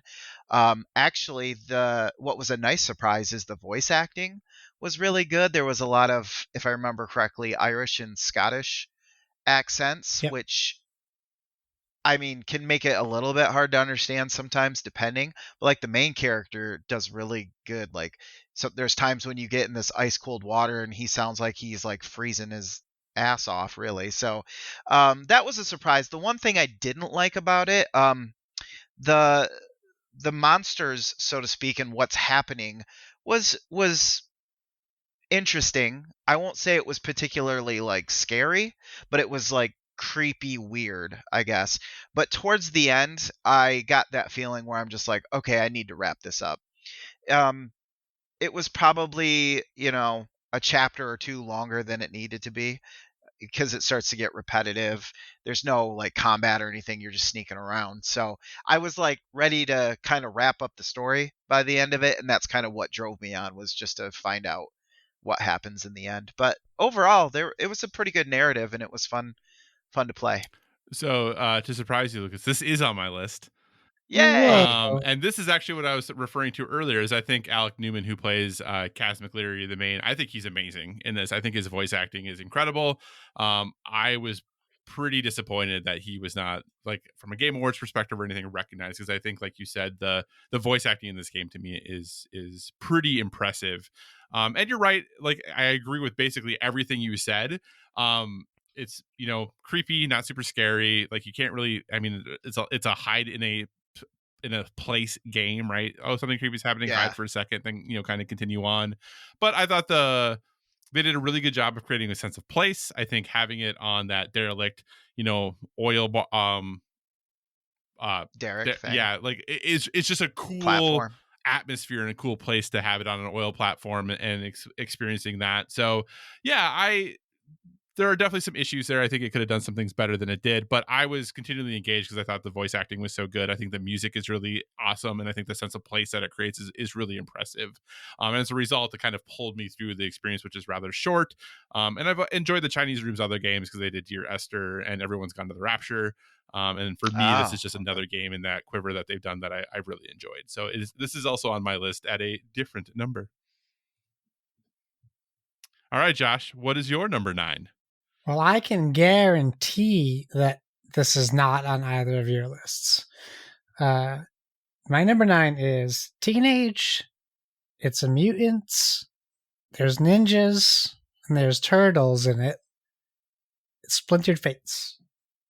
I think it's only on the Switch, if I'm not mistaken. This game came out in July, and it is a take on Hades, on the Hades gameplay style. Speaking of good voice acting, it is just like an embarrassment of riches with incredible voice acting in the game. And there's a lot, it's not to the Hades level, but there's a lot of conversations and talking in the game, really, really lending to that like nostalgia, that feel for the turtles. But the gameplay itself feels great. It feels so very similar to Hades. It certainly is limited in the amount of like boons you can get. You don't get as many choices, but I think that's not necessarily a bad thing. Kind of helps to keep it on the rails a little bit. But the combat feels great. Again, you can pick your ninja, you can pick your turtle that you want to play. Obviously, I picked the best Ninja Turtle, Donatello, and play through the game with Donnie. And it's co-op. You can play with a friend, or you can play with your 7-year-old son who constantly gets you killed. Those are your choices. But it's a blast. I really enjoyed it. If I played it more, it might even be higher up on my list. But I did pick it back up again recently, so it is something I am intending to continue playing. TMNT, I do want to play this game. I'm just waiting for it to not be on Switch. I hear you. It's very good. It's not laggy or anything, which I thought it might be. But it also gives me reason to pick up my Switch. So dust off the old girl and take her for a spin. All right. My number 9 is a much more recent addition to the list. It's a game that I just played recently, though I've had my eye on it for a couple months, as it just came out, I think, back in October, potentially. One thing I always have enjoyed are twin stick shooters. And if you want to play a very challenging twin stick shooter that came out in 2024, I can't recommend Kill Knight enough. Kill Knight is a high score chasing twin stick shooter that you are basically I think they say you're like condemned to eternal sufferance, that you are basically trying to kind of fight your way out to obliterate, you know, the demon within and all these other, you know, very moody atmospheric things that they tell you. But it is just a really hardcore, tough as nails arcade isometric action shooter that you are twin stick shooting your way, high score chasing, trying to get to certain levels and certain scores. But it does all of those things very, very well with a depth of gameplay that is surprising for these things. Typically, it's like, hey, point your, you know, stick in the direction you want to shoot and your other stick in the direction you want to move, and maybe you can dash, and that's about it. This game adds in the ability to melee things. You have like special a more You powerful. have to like press every button. you in have the to. game Yes, play you do it. have to use like It's every button on the so controller in this game. insane. I'm guessing Josh doesn't like it. But it's unfun kill night. it is very challenging. It is not for everyone by any means, but if you are into those sorts of games, I think this is a very, very good version of those types of games. And I think you have to like them. You have to be okay with dying a lot. You have to be kind of okay with going through it. The aesthetics, I don't think, are going to be for everyone. It's very red and white and black for like everything. But if you want something that is pure test your gameplay metal, I think Kill Knight is one of the best options this year. And if you're into that type of game, I think there's probably no better demonstration or way to get that fit or fill this year than from playing Kill Knight. So it's my number 9. Nice. Nice. I appreciate that Josh hates that. I looked at the pictures and I'm like, oh, that looks difficult. Yeah, it's very hard. There's one where it's just is this twin stick shooter or bullet hell? Because it looks kind of like Both. Oh, it is both. It's definitely both. Absolutely. Okay, Yep. gotcha. Absolutely. For let's see, number 8. Yeah. Number 8. Now I will really be surprised. I'm just gonna say this every time. I'll be really surprised if anyone has this game on their list. My number 8 is a game again that came out on Game Pass called Harold Halibut. You guys remember? I can't remember exactly when it came out. It was around the same time as Still Wakes the Deep, so I want to say like spring. I feel like Harold Halibut was maybe April or May, and then I think Still Wakes the Deep was like June. Okay. I think. Yeah, I remember I had them installed at the same time, but that could mean just about anything, honestly. So Harold Halibut is kind of it's not really a point and click adventure, but it kind of is because the way that you move around, since you have a controller, you're moving normally, but it's from for the most part, a 2D perspective. It's all in 3D and it has like a claymation look to it. It doesn't necessarily feel like it. It's not doing that 15 frames per second Spider-Man into the Spider-Verse type feel, but it looks like everything's like handmade or made out of bits and bobs and baubles. And it's just a very weird game. It's very story driven. It's about a ship that left Earth because Earth was dying and they crash landed on an all water world. And so they had to basically take this rocket ship and repurpose it for under the ocean. Now it sounds really serious, but it has about the seriousness of like Grimace and Wallace or Grimmett and Wallace or whatever Wallace and Gromit? Yeah, that's the one. Yeah. Grimgold and Walt. Yeah, it's like a Wes Anderson film or something. Like I don't know, or Wes Anderson. I was get Paul, the guy who did Resident Evil, those movies, and the guy who does like the Paul Grand Budapest S. Anderson. Hotel. Thank you. I get them two mixed up. You're thinking of Statler and Waldorf, right? That's the game you're thinking of? Yeah. But yeah, so like it is fairly slow moving. There's a lot of narrative. There's a lot of listening to people talk. It's done pretty well, but it somehow it pulled me along. I don't know. It was captivating and charming, and even though like not a lot was happening, I kept going at it enough that like eventually it led into a pretty fun adventure about finding aliens and figuring out your purpose in life. And while those sound very heavy, it made it almost like childlike in a way. The main character is very reserved and easy to get along with. So there was a lot going on a lot of different characters, and it was just kind of goofy. And it was strange, but I just kept coming back to it until I beat it. And I'm glad I did, because I don't know if I would have bought this if it wasn't on Game Pass and I gave it a look. So I'd recommend it if anybody's into what I just said. I'm glad you enjoyed it. I was interested in this game, but then I saw it did not review well, so it definitely kind of shied away from it as a result of that. So, but maybe I'll give it a second look here. Yeah, I mean, I didn't have any like issues with it or anything from a being able to play it standpoint. It was more just probably some of the pacing could have probably been reworked, but other than that, yeah, I enjoyed it. Awesome. Josh, you're number 8. Listen, we'll make it short and sweet, just like this game's lifespan. My number 8 is Concord. And that's all I'm going to say. I'm kidding. It's Concord is was well, it is an episode of Secret Level, so it still exists somewhere. What would you call it? Team-based shooter, Kyle? Yeah. Is that what we call those games? Yeah, hero shooter. Character-based hero it shooter. was my first hero shooter I liked.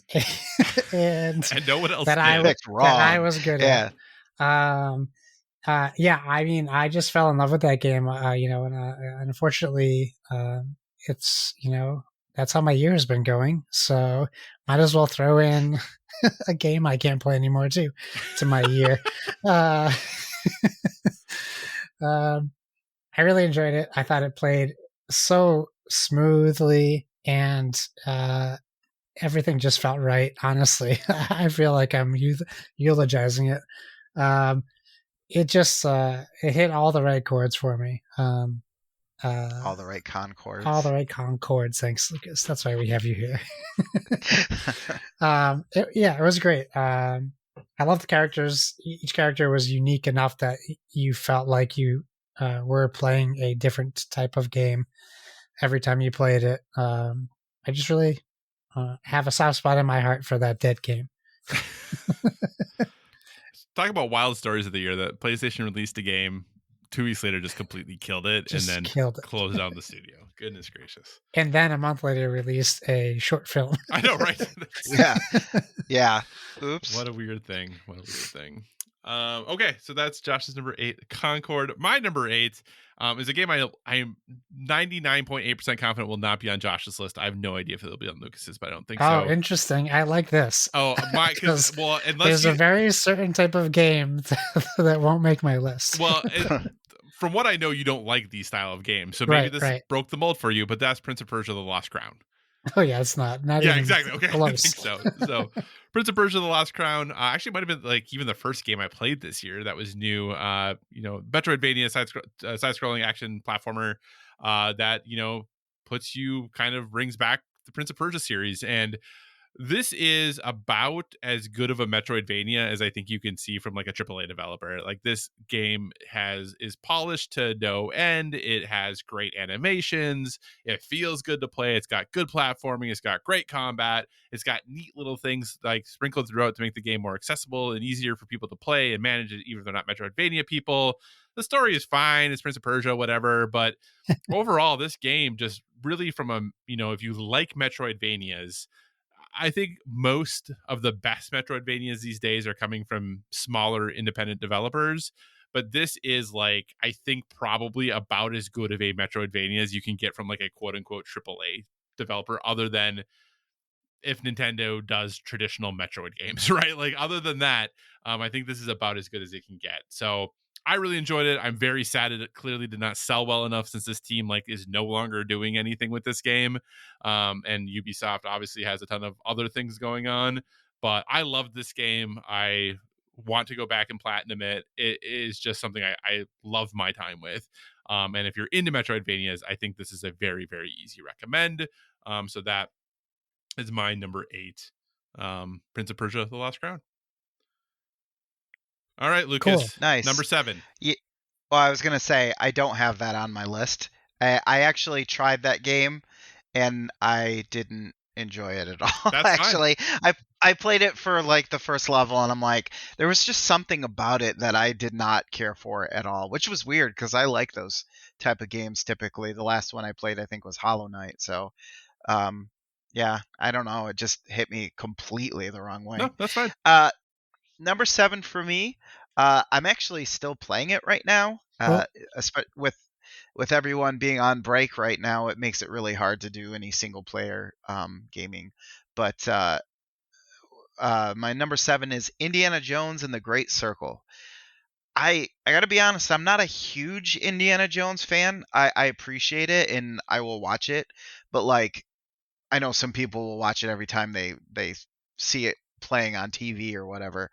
Um, and like I said, I appreciate it, and I've always kind of liked the idea of it, but I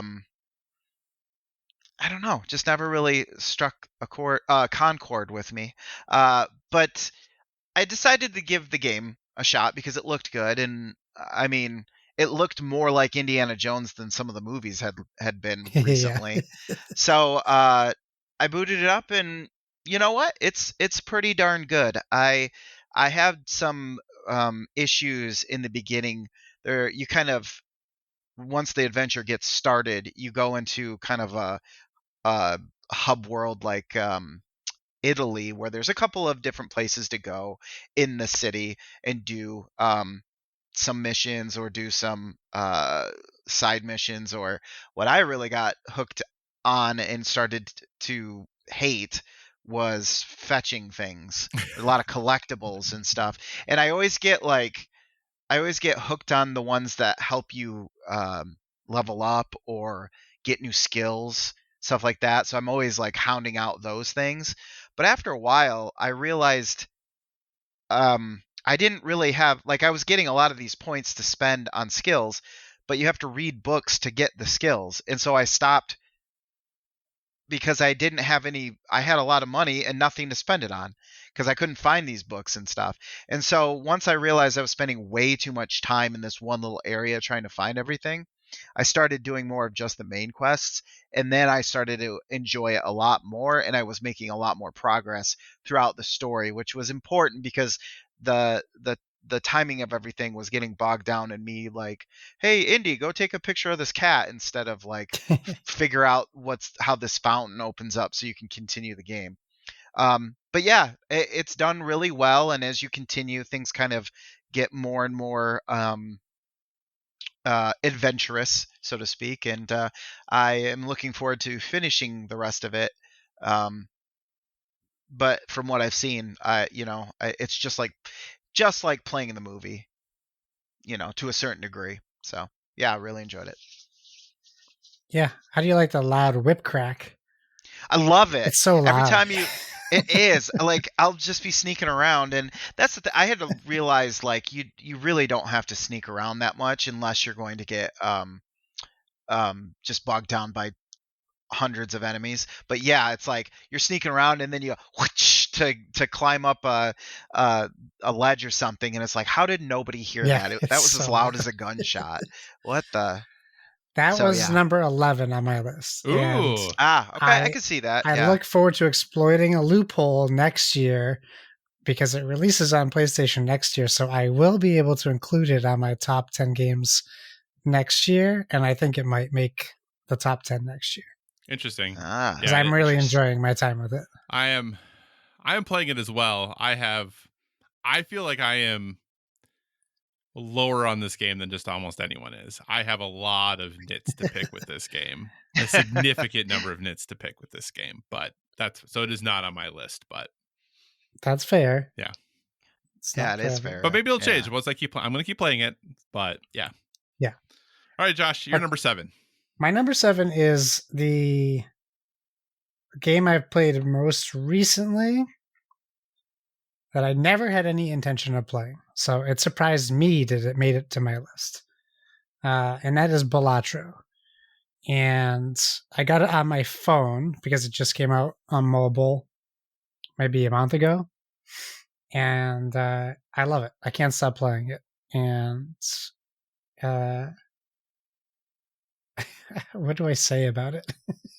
It's a game about playing poker hands and trying to get unique and special Joker cards to add multipliers to your plays. And it's about changing the suits of your cards. It's about getting celestial packs that increase your levels of straights and flushes, and I have never gotten a royal flush, but I always aspire to.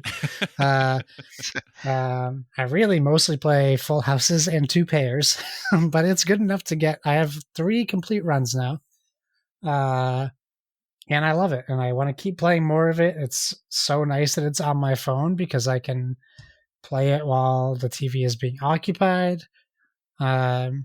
And I can stop playing and it just picks up my run where I was. I think it's great and well worth the investment, whether you buy it on mobile or console or whatever. It scratches an itch. It's nothing remarkable, like graphically. You're not gonna like tell your friends about it all the time. You might tell them about it on like a top 10 video game podcast of the year. But otherwise, maybe just like a soft recommendation. But it's really good. I really am enjoying my time with it, and it's deserving of all the acclaim it's getting. This is also on my list. I feel like I am like just the unoriginal person. This is also on my list.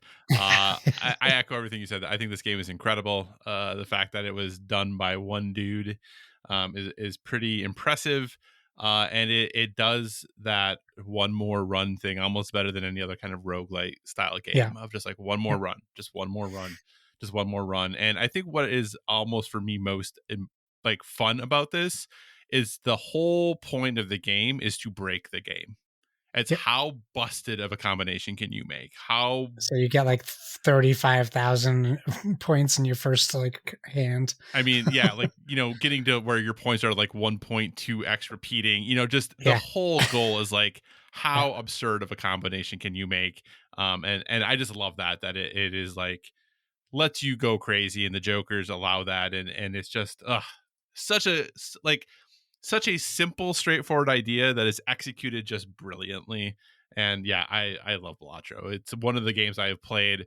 Also one of the games I've played most this year that I've basically played it since it came out, and loved every minute of it. So nice. Very cool. So I need to play it. Yeah, I haven't played it yet. I keep looking at it, and now that it's on mobile, that's probably the way. That's the way that I'm gonna go. This is the way. This is the way. Let's see. We're at number 6. Did we get Kyle's that number was 7 not my yet? number 7 though. That was just my. Oh, right. No, you don't get to go. Remember, I'm in charge now. That's right. You are in charge, but I'm going to go anyway. My number 7 is going to be maybe, I don't want to say the weirdest pick, but probably of a year that had incredible JRPGs that came out. My number 7 is probably one of the lower rated JRPGs came out this year, but no one's talking about it, and I'm having a great time with it. Granted, I'm not done with it yet, but the almost 20 hours I put into it already have been amazing. And that's Visions of Mana. Okay. So So you love those games. Came out in late August, and the studio literally got shut down like the week it came out, which is pretty sad because it was developed by Square Enix in conjunction with NetEase. So whatever the NetEase studio was that made the game got shut down basically immediately. And Visions of Mana is an action RPG, action JRPG with all of the very tropes that you would expect to have in this style of game. The kind of anime characters with the over the top storylines, following also the kind of the layout of a traditional mana game of like, hey, you have these alms who have to go sacrifice themselves to the mana tree in order to continue the vibrancy of their kingdoms and all of these things. For the weightiness of what the story is about, they are very like easy breezy about having to sacrifice their souls to this tree. But outside of that, for me at least, the action combat is very, very fun. How you are able to change the different like kind of builds that you have and the jobs that you have to kind of create all new combinations of things is really kind of fun and interestingly done.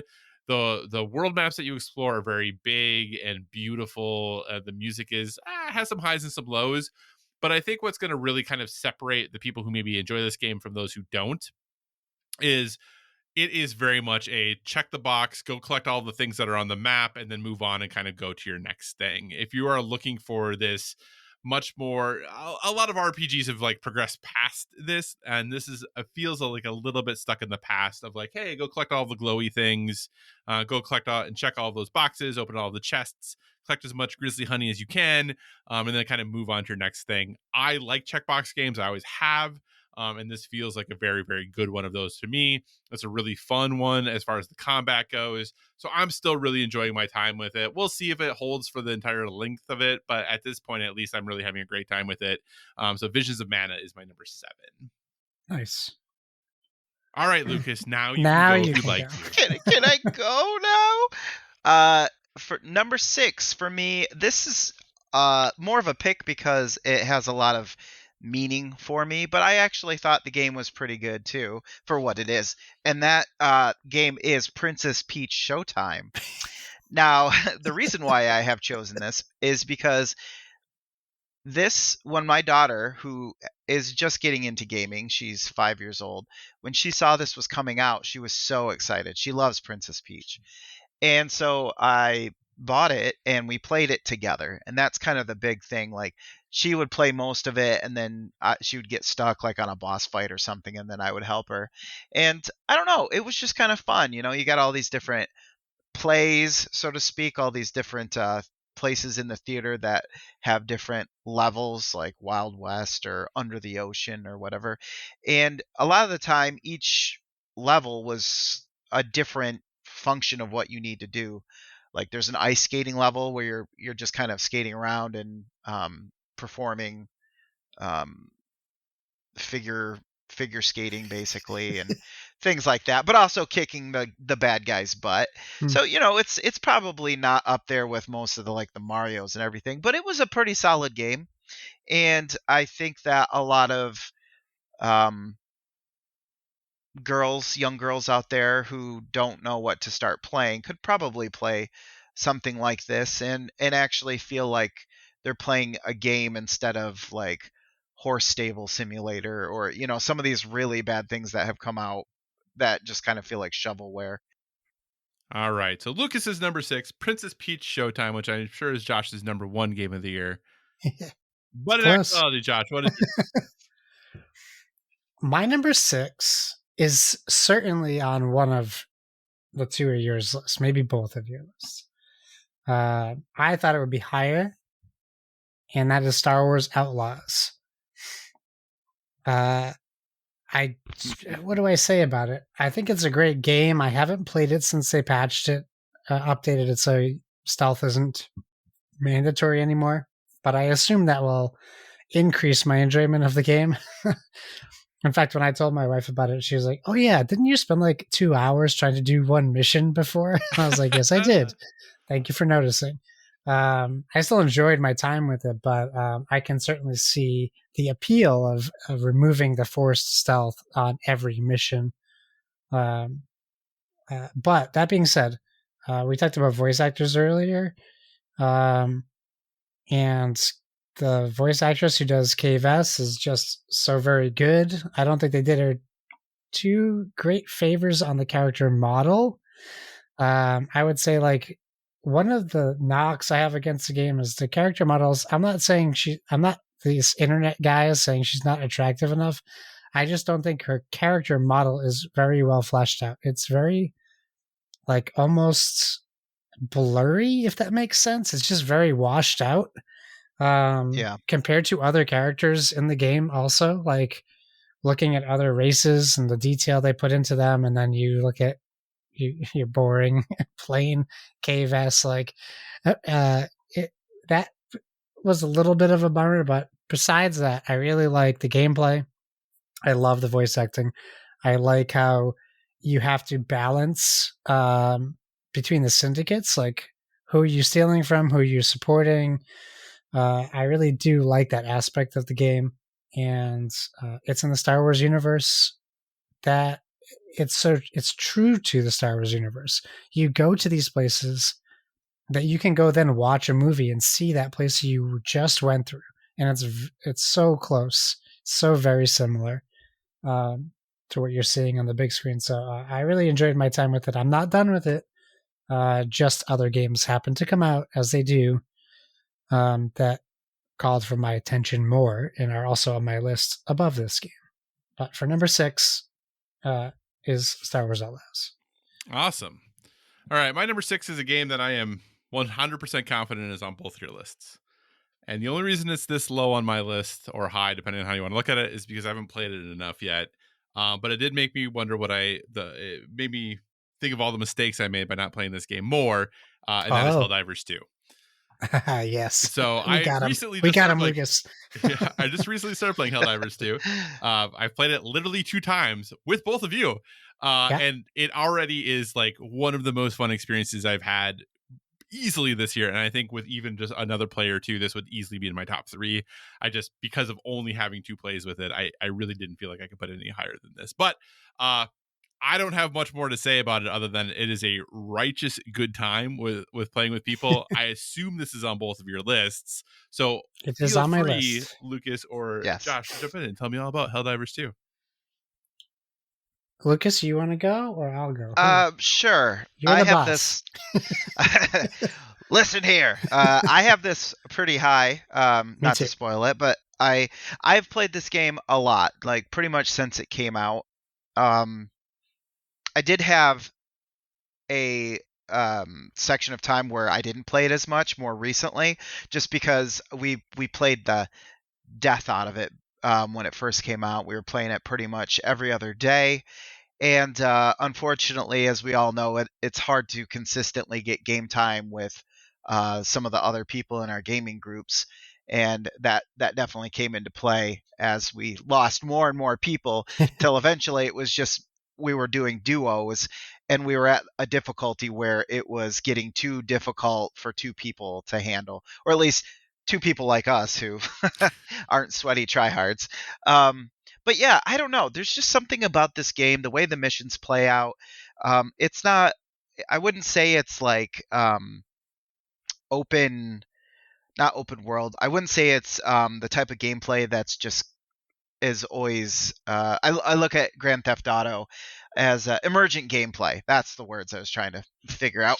It's not close. It's not emergent gameplay, but it is close to that, because pretty much even though you're doing the same missions, they always play out differently, regardless, depending on what you bring as far as your weapons, your stratagems, which are stuff that you call in, special weapons, bombing runs, whatever the case may be. It can play so different. And now with the addition of another faction to fight against, each one of them feels different in certain ways. There's bugs that, while they do kind of hoard you, they also feel more like they're hunting you smartly. At least some of them do. There's the robots, which just feel like a mass of never-ending marching soldiers coming at you, but they also stay behind and will just pick you off from far away. They'll throw their tanks at you. It feels like you're fighting an army. And then now the Illuminate, which are new, I was worried about because I'm like, aliens, are we going to be overpowered? And they are difficult, but they're more like they're almost like zombies. They rush you, but in a mindless way where they just want to surround you and just bring you down based on what I've seen so far of them. And so, yeah, I don't know. It's just really easy to go one more time. And the progression of unlocking things, the cost of stuff, the stuff that they have made that are, it's all, it's not required to buy, but you can. Like if you want to go out there and look awesome while you're dispensing justice and whatnot, then you can. And there's definitely that option to do so, but it's completely optional, and there's enough there for people who just buy the game to play and don't have to spend another cent. So, yeah, it really impressed me this year. Agreed. I would say all of that, and it is high on my list. It would be higher, but the one thing that you kind of touched on that I would say holds it back from being higher for me is what the player count really does affect enjoyment of the game. In fact, I was playing with you, Lucas, when it first came out. We were playing a bunch, and every once in a while I'd want to like stick around and play a solo mission just to kind of get like a mission objective complete or something. And it's just kind of, it's not fun by yourself. It is, but it isn't, if you know what I mean. Like, it's a completely different game. Yeah. You almost have to be in stealth mode the whole time. Yeah, so it just plays differently, and that's okay, because that's not what this game is made for. Really, is not to play solo. It's to play as part of a team. I think that they just nailed it. They nailed the tone. They nailed the gameplay. The stratagems are something that is, I never played the first Helldivers, but stratagems are something new to me and innovative to me. I know that it isn't necessarily groundbreaking since they've done it before, but in a different gameplay style. So I think it's great. I love it, and I'm very happy to be back playing it again, because I also took a break when everyone else did. So I'm glad to be back in. I loved the first one. It was so much fun. I So know you did, that's yeah. why I'm so surprised that like I just didn't start playing this one right away, because I loved the first one. But all right, well, hey, let's move on then. Number 5, Lucas. What's your number 5 game? My number 5 is Final Fantasy VII Rebirth. I played the remake, or I wish they would have named them differently. Final Fantasy VII 1 and Final Fantasy VII 2. So I played remake and enjoyed it. It was one of those games that almost slipped away from me, and I would have almost had to restart it to finish it. But I was like, you know what, I'm gonna crack down on this one. Final Fantasy VII Rebirth, I think, is slightly better, just because I felt like I wandered around a lot in remake, especially towards the beginning. It felt like, not that I didn't know where to go, but like the levels just seemed kind of weird sometimes, and this is much more thought out, I think. And obviously, just from a content perspective, where they left off on Final Fantasy VII Remake is just kind of like the beginning of things to a certain degree. You know, there's a lot more game that comes after all of that. So I was really looking forward to getting out of Midgar and going around and checking out some of the things that I don't remember as well, because I'm sure I've probably started Final Fantasy VII, the original, multiple times and then never finished it. So that original, the beginning stuff, I remember really well. But now we're getting into the stuff that almost feels new to me, just because my brain don't worky so good. But they just do a good job of not making it like super like, oh, this is a gritty reboot where everything's super serious all the time and whatnot. It's fun, it's lighthearted. There's a song about a dog in it, so I mean, how could you not like that? And it does have side quests, but they actually feel interesting as opposed to fetch quests and stuff. So I'm really enjoying what they've done with this and what they've managed to accomplish by basically reimagining a 2.5D game into more of a big blockbuster 3D game that you would expect these days. So yeah, number 5. Awesome. I still need to play that. I have it. I just never played it. I haven't beat it yet, but I got it from the library and I had to give it back. So I think I'm about halfway done, maybe a little bit, maybe 3/4 done. But yeah, it's good. Cool. Josh, you're number 5. Cool. Well, so my next two, I'm just going to do my number 5, but my next two fall in the vein of what Lucas was saying about playing a game with your child and enhancing your experience playing that game. My number 5 is Super Mario Party Jamboree, a game that we're playing with the family, and we play it frequently still. It's just kind of such a joy to bring like Mario Party and board games to my son in this way, and it really kind of picks up where Mario Party dropped the ball a little bit in the past 2 iterations, maybe even 3 or 4, when they had like the microphone introduced for the GameCube or Wii U, one of those. The one that nobody likes, Mario Party 6 maybe. But yeah, Super Mario Party Jamboree, like they just like they bumped up that roster of playable characters, so it feels like there's much more to choose from. The maps are fun and interesting, and there's more to do in the game. We don't do the more to do, but there is more to do. but it's just a ton of fun. It really brings out the competitive spirit and me, and it's really funny to see my son picking up on it and like boasting and having just like the best time ever.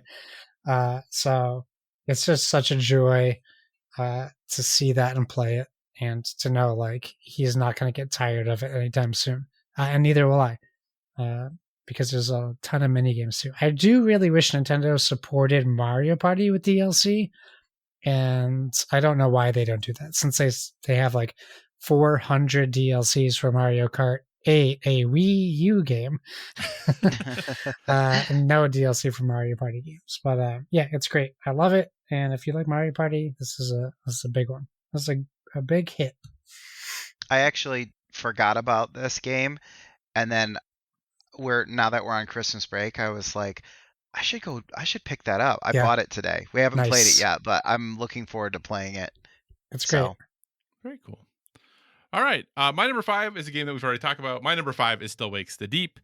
So no reason to jump back in there, but obviously I very much enjoyed the linear adventure that, some people say is the downfall of it, but that's what I loved about it. So my number 5 was Still Wakes the Deep. Nice. All right, Lucas, your number 4. Okay. My number 4 is Stellar Blade, and I didn't think I would enjoy this as much as I did, and I actually only played this because I got it from GameShare on PS5, so I didn't end up buying it, which is probably good because I don't think I would have.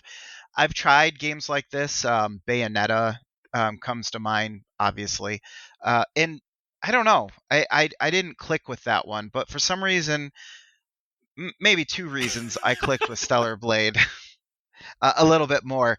It is kind of campy at first and kind of anime-ish, but it's not so over the top that it bugs me.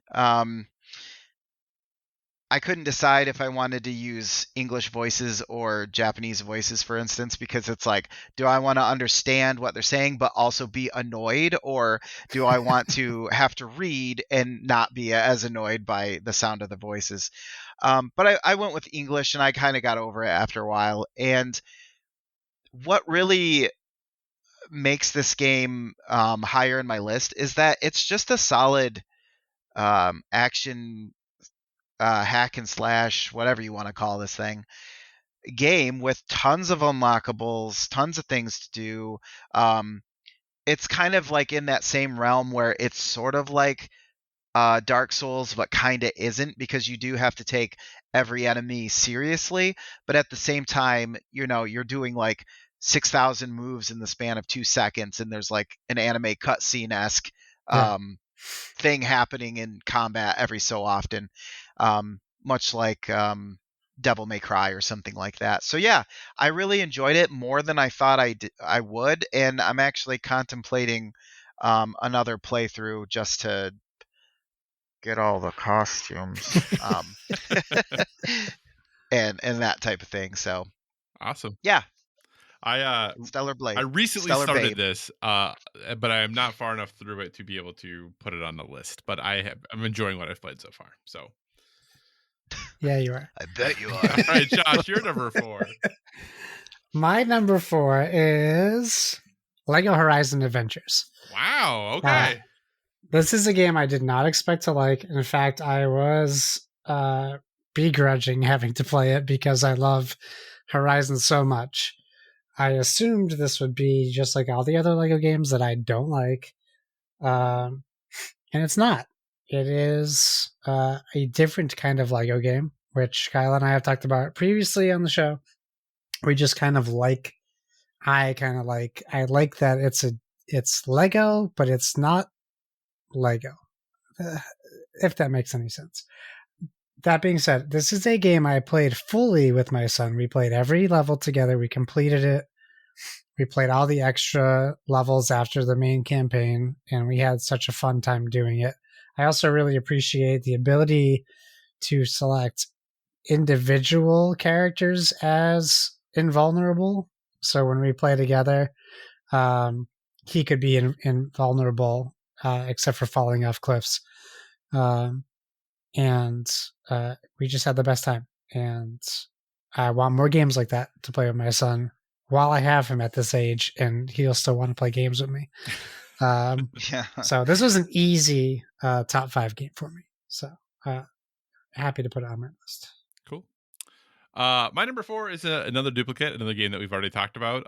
That is Warhammer 40k Space Marine 2. 4, huh? Yeah, number 4. I really Nice. enjoyed this game. I'm not gonna say much more about it because obviously Josh already talked about it, but I think we don't have enough like short third person hack and slash like video game campaigns, and it was just so much fun to play through. I didn't even really understand all the lore of what was going on, but I still had a great time playing through it. And this game has some absolutely like very cool moments of like walking out into vistas and just seeing this horde of like things just coming at. I mean, it just has some such cool set pieces that I appreciate those style of games. I don't think we get as many of them as I would like. And this, I think part of the reason I might enjoy it as much as I do is it caught me by surprise. I did not expect to like this game as much as I did, and I loved all of my time playing it. Josh is right. Once you get to like the, online part of the game that's supposed to kind of keep you engaged, that was fun still, but didn't quite do as much for me. But the campaign enough was to make this my number 4. All right, Lucas, top three. What's your number 3 game of the year? All right, my number 3 is Silent Hill 2, the remake. I think that I'm far enough removed from the original playthrough of Silent Hill 2 that I have that I could probably enjoy this more than somebody who's like, I play this every year or whatever. But Bloober Team, I think, was the video game maker, and they don't have the best track record, I feel like, but I think they did pretty good with this one. I know there's a little bit of controversy again with like character models and how they look and stuff, but I don't know. Once I started playing it, I kind of got used to it. And this game was both creepy, eerie, and weird like the original one, but there were some genuine times that I was jump scared, but it wasn't like supposed to be a jump scare, if that makes any sense. Like the original, there's some enemies that are 2 sets of legs that are sewn together, like mannequin legs, and those little, I tell you, if you see them and you don't react fast enough, they will move out of the way and go hide somewhere else. And every so often, you won't realize that they have done that. And then like you'll go into a bathroom in a hotel or something, and it'll be right there. And all of a sudden, it goes from silent to all hell breaking loose. In a matter of moments. So yeah, the story was good. I think I have the benefit of age now to understand like what the heck is going on in this game. I know I didn't really understand most of it when I first played it when it came out on PS2. So yeah, I don't know. I just really enjoyed it, and I was really glad to see that it in my opinion did really well with the property, because let's face it, Konami just in general is just not I don't know what the hell they're doing there, but hopefully this turns it around a little bit. Awesome. Number 3, Silent Hill 2. Josh, your number 3. My number 3 is Helldivers 2, and we can move right along. That's all that needs to be said about that. We got it covered. I have to say about that. My number 3 is a game I'm guessing is going to be at least on one other list. I don't know if it'll be on both other lists. I feel like I am maybe spoiling things. I don't know. My number 3 is Astrobot. Astrobot is your number 3, huh? It's my number 3. It's also on my list. So Astrobot for me, just pure joy. As far as a platformer goes, as far as a game goes, everything that I had while I was playing this game, I just felt happy. I was smiling the entire time. The music is incredible. The platforming feels amazing. The fact that Josh likes it and hates platformers tells you how good this game is. Yeah. It really is, that quote unquote love letter to PlayStation. Yes, I know some people have taken umbrage with the fact that they say it's basically like selling PlayStation as a PlayStation game. Sure, I get it. But that to me doesn't take away from how just good the game is to play. You could take all of the IP out of it and make it all things we've never heard of, and how you play the game would still feel amazing. The music would still be amazing. How they use the DualSense controller would still be amazing. Why this is not higher on my list is nothing other than the fact that like it's almost too good, if that makes sense. Like I don't have any issues with it. It just feels like for me like a number 3.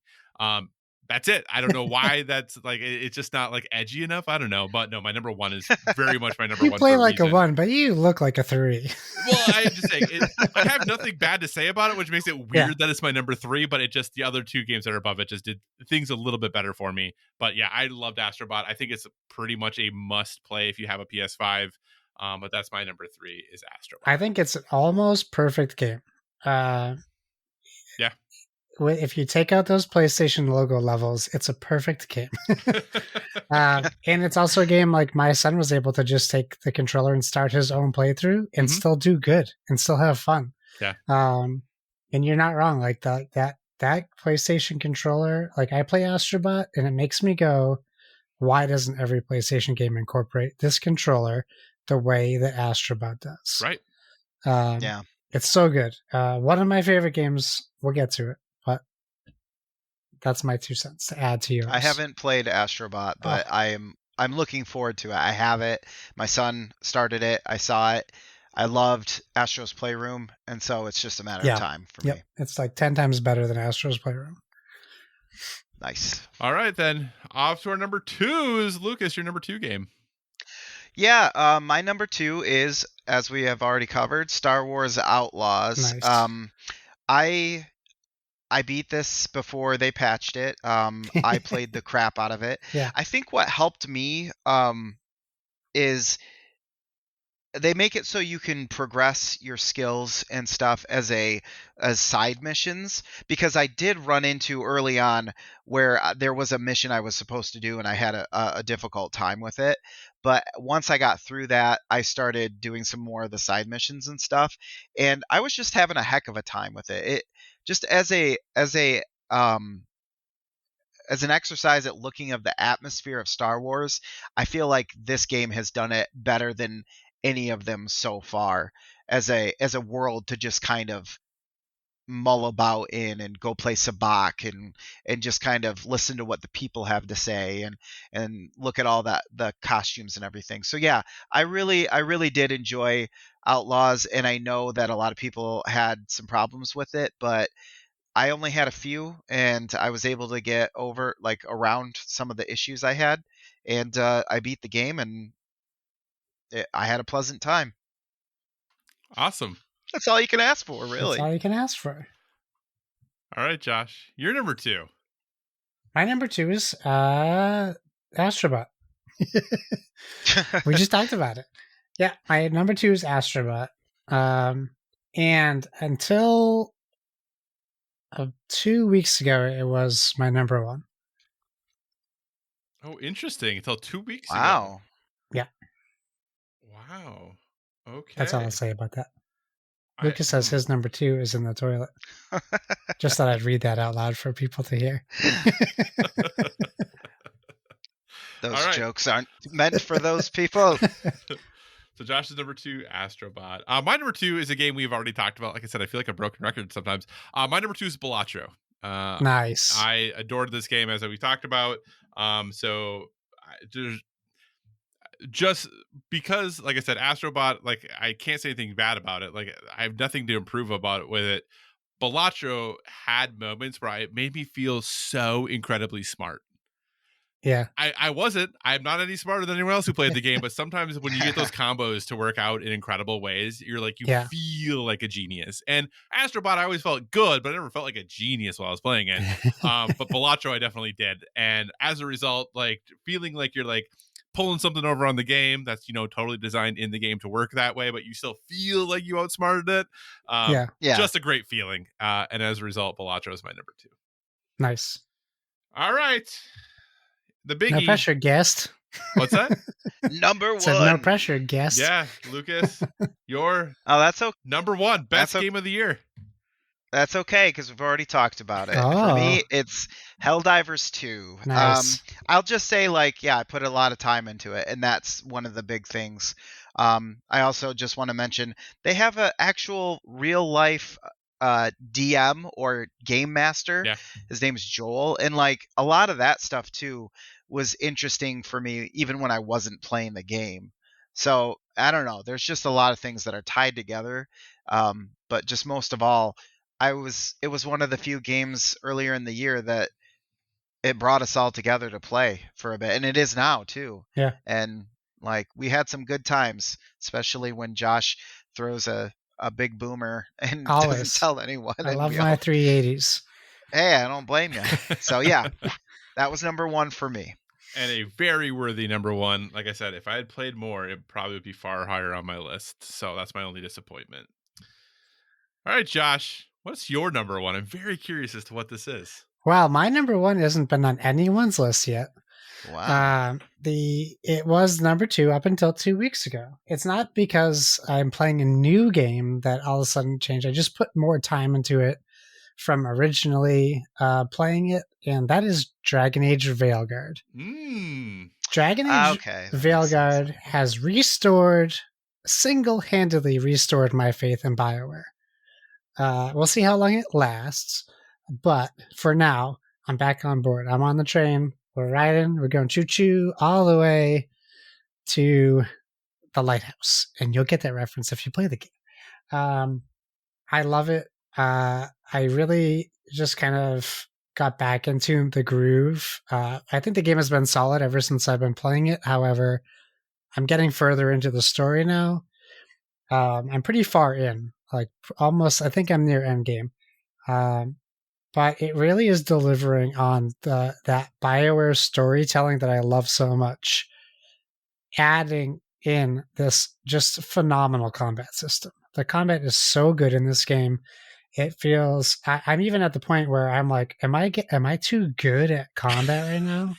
And then I fight a dragon, and I'm like, oh no, I'm not good at combat at all.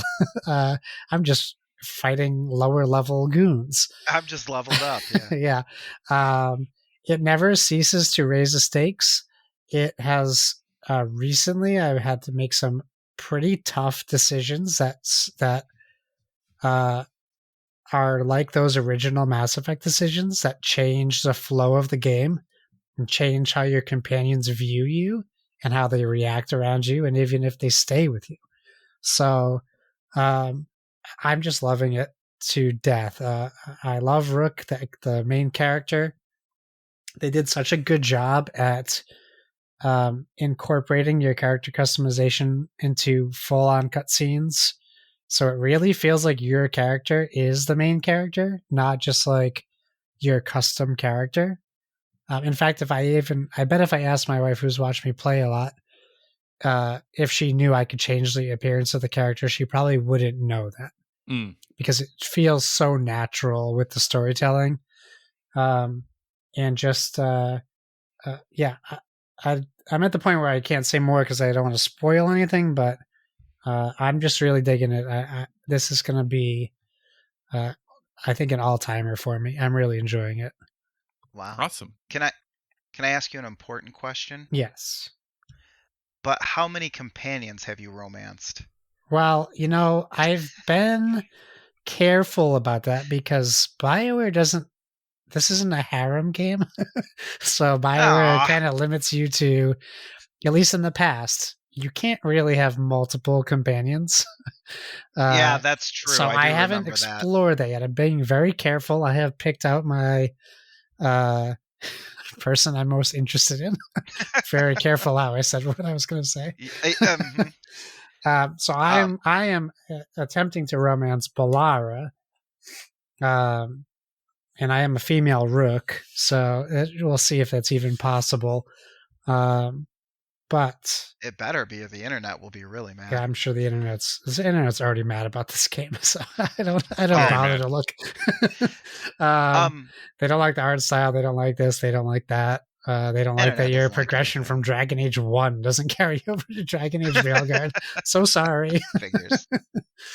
Yeah. Do you think that this has future potential for Mass Effect and how they handle the next game? No, no. No, I think you that don't think this so? is maybe this. I hope so. I do hope so. I feel like they lost Mass Effect. Yeah, it's I think that they lost, and I think that they've even come out saying like Mass Effect's not going to go in the same direction as Dragon Age Railguard, and that's disappointing to me. So we'll see what happens with Mass Effect. as long as But it doesn't go in the direction of Andromeda. well, I mean, it can only go up from Andromeda. Andromeda, guaranteed game of the year, if I recall. Guaranteed correctly. game of the year. I'll never forget it. I'll Wow. never forget it. I try to forget it every day of my life. Guaranteed. Oh, what was I thinking? That's an old podcast callback right there. Yeah. Yes. Well, we were still recording this podcast before Andromeda came out. We were. This game is only not on my list. I just haven't played enough of it. I've really liked what I've played. I just don't feel like I'm anywhere near far enough in it to make a good judgment on it. But I've enjoyed what I've played. So, all right, Josh. Here it comes. My number one is not a crossover, so I feel like I'm being original for the first time in a long time. My number one also has not been mentioned by anyone, and I've never talked about it on this podcast. But one person in the Discord, what could it be? nailed me and was like, "Hey, you need to play this game." And I was like, "Yeah, I'm planning to." And they got it exactly right because they knew exactly what types of game are my catnip. My number one is Neva. Oh, okay. I don't even know what this is. Neva is a puzzle platformer. NEVA. NEVA. Puzzle platformer from Nomada Studios. What the hell? It is one of the most beautiful games I've ever played, period. Like, in game, the way that they put things and compose the images in this game is just ridiculous. You play as Alba, and then you have your dog like creature. Imagine that, me being a sucker for a game with a dog in it. Who's Neva. And it's a side-scrolling platform game where you are basically trying to fight creatures of darkness that are trying to kind of overtake the world, right? Very simple premise. He plays over four seasons. Whole game is 4 or 5 hours long. Very, very short. But it is visually stunning. The progression through the game is like you're going through each season, and what you're able to do is really interesting and thoughtfully done. The environments are drastically different in how you interact with them, and the things that they do are really interesting. The different like kind of mechanics that they introduce for you to fight and to do the kind of action parts are really thoughtfully done. The music is incredible. There are boss fights in this game that I am still thinking about, like with how they're just like introduced in the way that you go through them, and just like these incredibly cinematic, awesome experiences fighting bosses.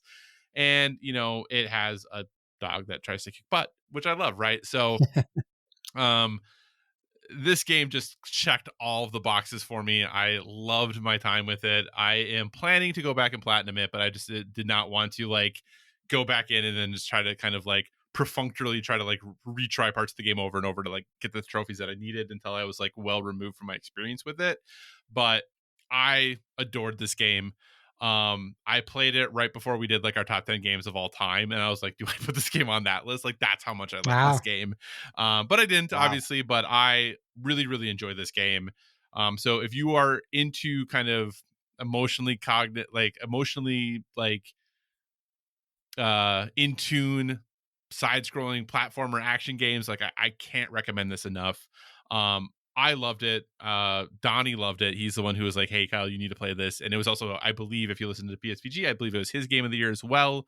I really, really like this game. I am really kind of shocked at how few other places are talking about this game, like as far as like top 10 games of the year, like all that kind of stuff. Like, it's not really getting any love. It did win the Game for Impact at the Game Awards, but other than that, like, this isn't being talked about too much. And for me, it was a really arresting experience, so I loved it. Easily my game of the year. Neva. Nice. When I looked this up, because like I said, I didn't know what it was. I'm like, man, this looks like Grizz. Same developers, yeah. Same developer. I'm like, oh, that explains a lot. So yeah, I guess the soundtrack will be really good, because I've only played a little bit of that game, and I'm like, can I buy this on vinyl? So yeah, so that is it there. All right. Well, hey, those are our top 10 games of the year. Overall, I think some, definitely some overlaps with some unique things there, but I think a good representation of the year. Yeah. Just really briefly, as we move towards wrapping up, what has been, as we like to call them, a longie, from a podcast perspective.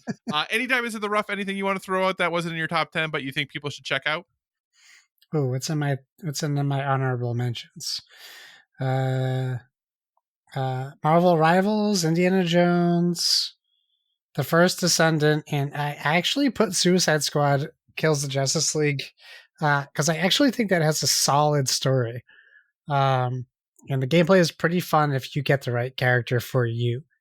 So don't sleep on it. If you're listening and you haven't gotten it, like you can probably find it for like $5 now. So it might be worth checking out. For me, I almost put this on my list. I played it. I bought it on a whim because I heard people talking about it. I think it's only Steam, PC only. It's called Mouthwashing. Oh, Have either of you heard of this game? 100%. No, I've heard of the activity though. So it's a really story-driven kind of horror, brain mind. Kevin talked about this, game. Right? Yeah, Kevin. Well, I told Kevin about it, I think, and told him it's to not about play who it. gets the credit. I just heard it from Kevin. Found it. It's so underground. You guys didn't even know about it. I don't know. There's a lot. Like I saw it was actually nominated for something in there, and there's a lot of people talking about it. I played it, and I was just like, "The heck did I just play?" Like I get some of it, but I had to.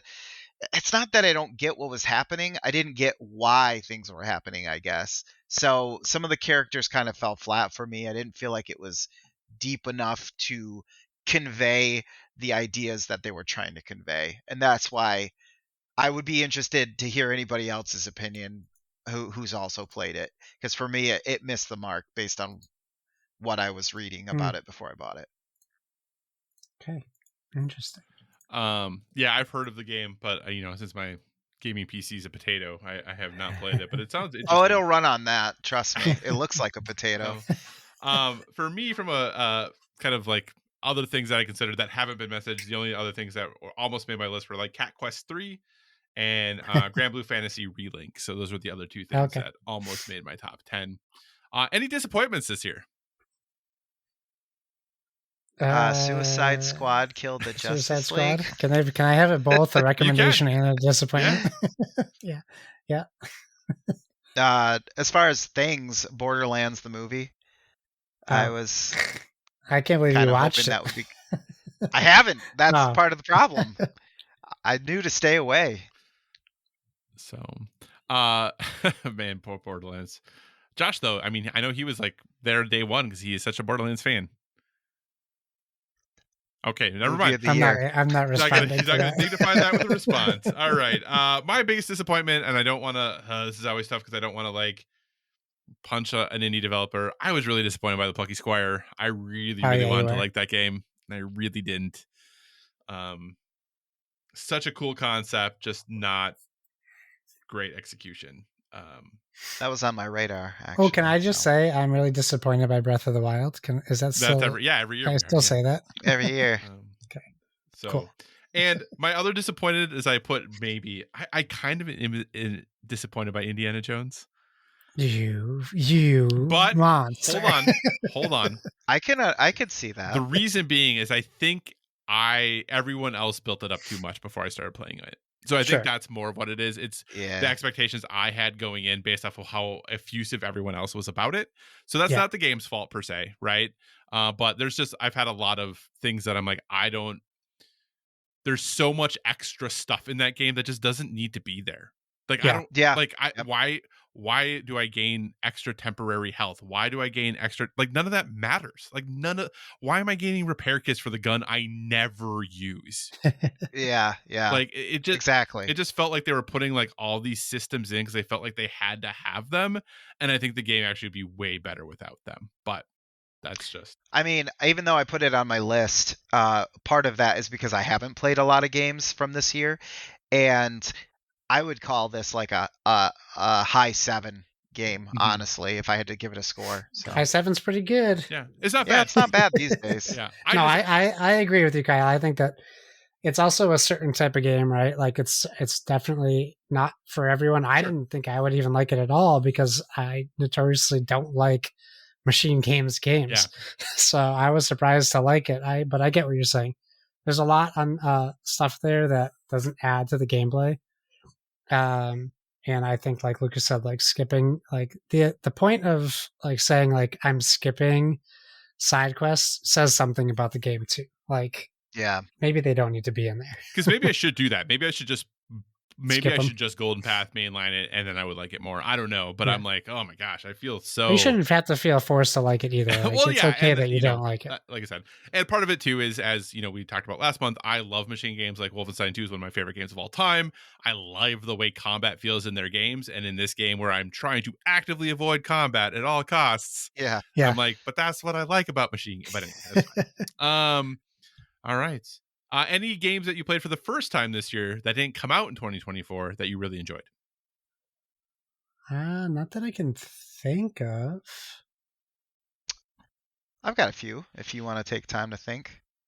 Hit us, Lucas. I actually this year I went out of my way to play basically most of the mainline games in the Gears of War series. Nice. Back in the 360 days, I was, on top of playing 1 and 2, and then I kind of trailed off from there.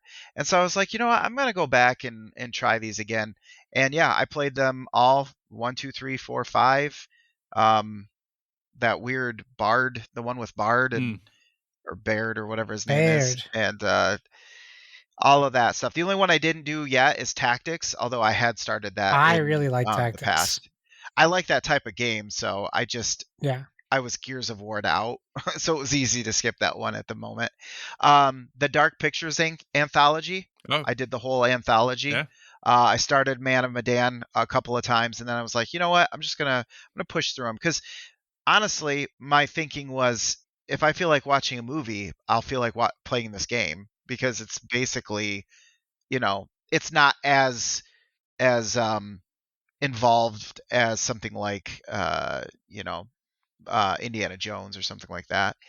And then one that I played on a whim was Deliver Us the Moon, which I kept hearing about how like, oh, it's a really good indie game or whatever. So I tried it out, and I was surprised by how just the little sprinkling of like, here's what's been going on, kind of just kept me moving through what is a fairly short experience, but interesting enough to see me to the end, and I was impressed by it. So yeah, those were a few that came to mind for me.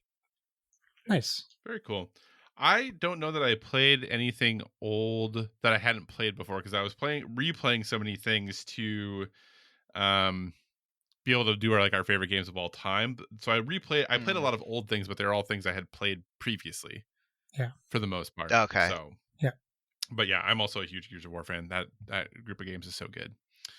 All right, so we're going to kind of combine this last one into like two, because a tradition Donnie has is when the PSVG does their game of the year, he always asks them to think forward to 2025 and to predict what do they think their game of the year will be for next year, and what is also a dark horse. So not like maybe not a really well known or something that would be super surprising, but like, hey, what right now, based off what we know about next year, what do you think your game of the year is going to be? And then kind of what is potentially a dark horse game that maybe, if all the stars align, you could see potentially kind of bubble into the top. Lucas, do you have answers for these questions? Yeah, I'll just go over them really quick. Kingdom Come Deliverance 2, Ooh. I'm looking forward to. Avowed, of course. Vampire Masquerade Bloodlines, like that would be nice if it ever came out. I think they're just going to work on it for 10 years and then it'll suck. And then obviously, if it does actually come out in 2025, GTA 6, I think would be my actual game of the year. And then my dark horse is something that I kind of wasn't really paying much attention to until I was watching like a top 10 list of games coming in 2025, and Assassin's Creed Shadows was on there. I am not a huge fan of Assassin's Creed. I played the first few and then kind of forced myself to play some of the other ones. And I tried to play the Viking one and just wasn't feeling it. And so I was just kind of like, maybe I'm done with that series. But then I saw Shadows, and I love the time period, the subject. Based on what the person who was talking about it was saying, that they were kind of scaling back and going back to not as linear, but more of what like 1, 2, and 3 were like. So if it's good, I might end up enjoying it just based off from those factors, and less because of it's an Assassin's Creed game. Awesome. Josh, what do you think? I think the obvious choice for what my game of the year next year is going to be, it's going to be Hades 2. Yeah. I think there's no question about that. I guess the only question would be, do they get it out next year? Mm-hmm. And I think go ahead. It's in early access, isn't it? Yeah, I have On like PC? 100 hours into it already. Well, you're just Yeah. waiting to make it your game of the year now. Yeah, I mean, if I could have, I probably would have made it my game of the year this year. And I think my dark horse is Judas. Do you think that actually comes out next year? If it comes out next year, it's slated for March right now. If it does come out, that, or are we definitely getting Ghosts of Yokai next year? I mean, it's slated for 2025, yeah. So between the two of those, I think Judas is the more dark horsey. Like Ghosts would be more obvious, because we don't really know where we're getting yet from Judas. Right. Like we can make our guesses that it's going to be like BioShock. But I was just thinking, is this BioShock? Yeah. I see a hand and a gun, and I think BioShock. Yeah, it's by Kevin Levine, right? Yeah, Ken Levine. Ken Levine. Thank you. I knew I was saying something wrong. So I expect to love it to death. I don't know. I don't know what it's going to be. So that would be like my dark horse. Awesome. If it comes out. Yeah. So from there's so many games that I'm interested in next year. I think 2025 could be an absolute banger of a year when it comes to games, but Ghost of Yotai is kind of like, I think, the obvious choice for me as far as probably Brett is the front runner for my game of the year right now, just since Ghost of Tsushima is so good. But from a dark horse perspective, I kind of have three, which is, I guess, Soda Breaking Rules. One is actually AC Shadows, just because I do love Assassin's Creed so much. Unlike Lucas, I'm like really into it. I've really loved Valhalla as well, but Ubisoft has had some struggles as of late. Like their game, obviously I had one of their games in my top 10 this year, but they have not been putting out amazing games as of late. I guess you both had Star Wars Outlaws too, but for the most people, like they feel like Ubisoft has missed this step and is missing some steps recently. And obviously Shadows was supposed to come out this year, got delayed. So seeing how that launches is going to be, it could sneak in there if it is good, but I anticipate that Ghost of Yotai is going to give me everything I want from AC Shadows, but better. But we'll see, obviously. Yeah, that's a big matchup right there, I think. The other two then that are some dark horses, one is both are new IP. One is from like a brand new studio that we don't know a ton about, but when it was revealed last year, it definitely turned some head. That's Clair Obscur Expedition 33. Yes, looks great. Yeah, that game looks really, really interesting. And then the other one is a game that has not gotten a ton of press, that I'm really interested in. It looks really cool, but looks to be deceiving, and it comes out in January actually, and that is Eternal Strands. This is Mike Laidlaw's new game, from his studio, the person behind Dragon Age Origins, and was right around Mass Effect and all of that good stuff. Third-person action game that is kind of has some Shadow of the Colossus in it, where you can like run up bosses to like stab them and stuff and things like that. So looks really cool. We'll see if it turns out really cool, but I think from a dark horse perspective, it's saying all the right things. But let's see if it delivers. So I should add South of Midnight to my list too. Oh, that's a good one too. See, there's so many potentially amazing games next year. We didn't talk about Fable. I mean, there's so much cool Fable's stuff. not coming out next year. Well, supposedly still is. We'll see. It's not. Okay, so I can't wait to be disappointed. And Fable or what? 2025 as a whole. Oh, I feel like 2025 could be real good. I'm only half joking. I know, that's why I'm the type of person who's looking at this and going, well, I'm anticipating a lot, so based on this large list, only about half of these must be ending up good. So we'll see, I suppose. Yeah. All right. Well, hey, this has definitely been a long episode to wrap up 2024. So let's move on to our recommendations for a well-rounded life. Obviously, we're a gaming podcast, but we want to give you one other recommendation or thing we're currently into that's helping us live that well-rounded life. Lucas is the guest. You get to lead us off. What's something you'd like to recommend to the listeners? Okay, so my recommendation, I wrote Wicked, but that's not my intention behind this. My intention is that I'm not a big musicals person. I do like movies. I'm a movie guy. I've not really ever been into the musical world, especially when I find out it's coming from Broadway. And so it was my wife's birthday on the 28th, and I said she came back from watching it with a friend, and she was pumped. She's like, I'd go watch it again in a heartbeat. I said, okay, I'll go with you if you want to go. So we went on her birthday, and I enjoyed it way more than I thought I would. I appreciate it a lot from a musical standpoint and a lot from a motion picture standpoint. My point here is that I probably never would have watched it if it wasn't for somebody else. And so while these days everyone's usually afraid to try something new, because why try something new and be disappointed when you can just go with what you know, and then you're staying in your lane. But I do think it's a good habit to get into, to every once in a while just take a jump on something that you don't think that you don't feel comfortable with, and I think you'll be pleasantly surprised. I Nice. also really, I mean, I am a musical person, but yeah, I loved Wicked. It was so good. I have not seen Yeah. it yet. Oh man, John Chu, that guy could direct some movies. Goodness gracious. I will not go see a movie with a homewrecker like Ariana Grande. No, thank you. See, I have the fact that I don't know who most of these people are, Yeah. so I'm not even just who. Yeah, I could care less, honestly, but I am interested in seeing it. Awesome. Josh, what's your recommendation?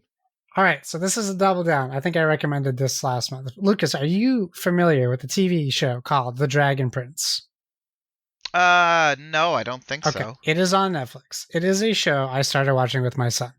It is rated TV Y7, so he's right at the cusp, and it hasn't been bad. I talked about Okay. this last month because we just started watching it. I believe we were in season 1. What I didn't know was 2 days ago, season 7 just came out, and it is the final season. Oh, geez. That being said, I was never 7 seasons. Awesome. I was like, great. We have 6 more seasons to go. We're up to halfway through. We just started season 7, I think, now at this point. This is one of my favorite shows of all time.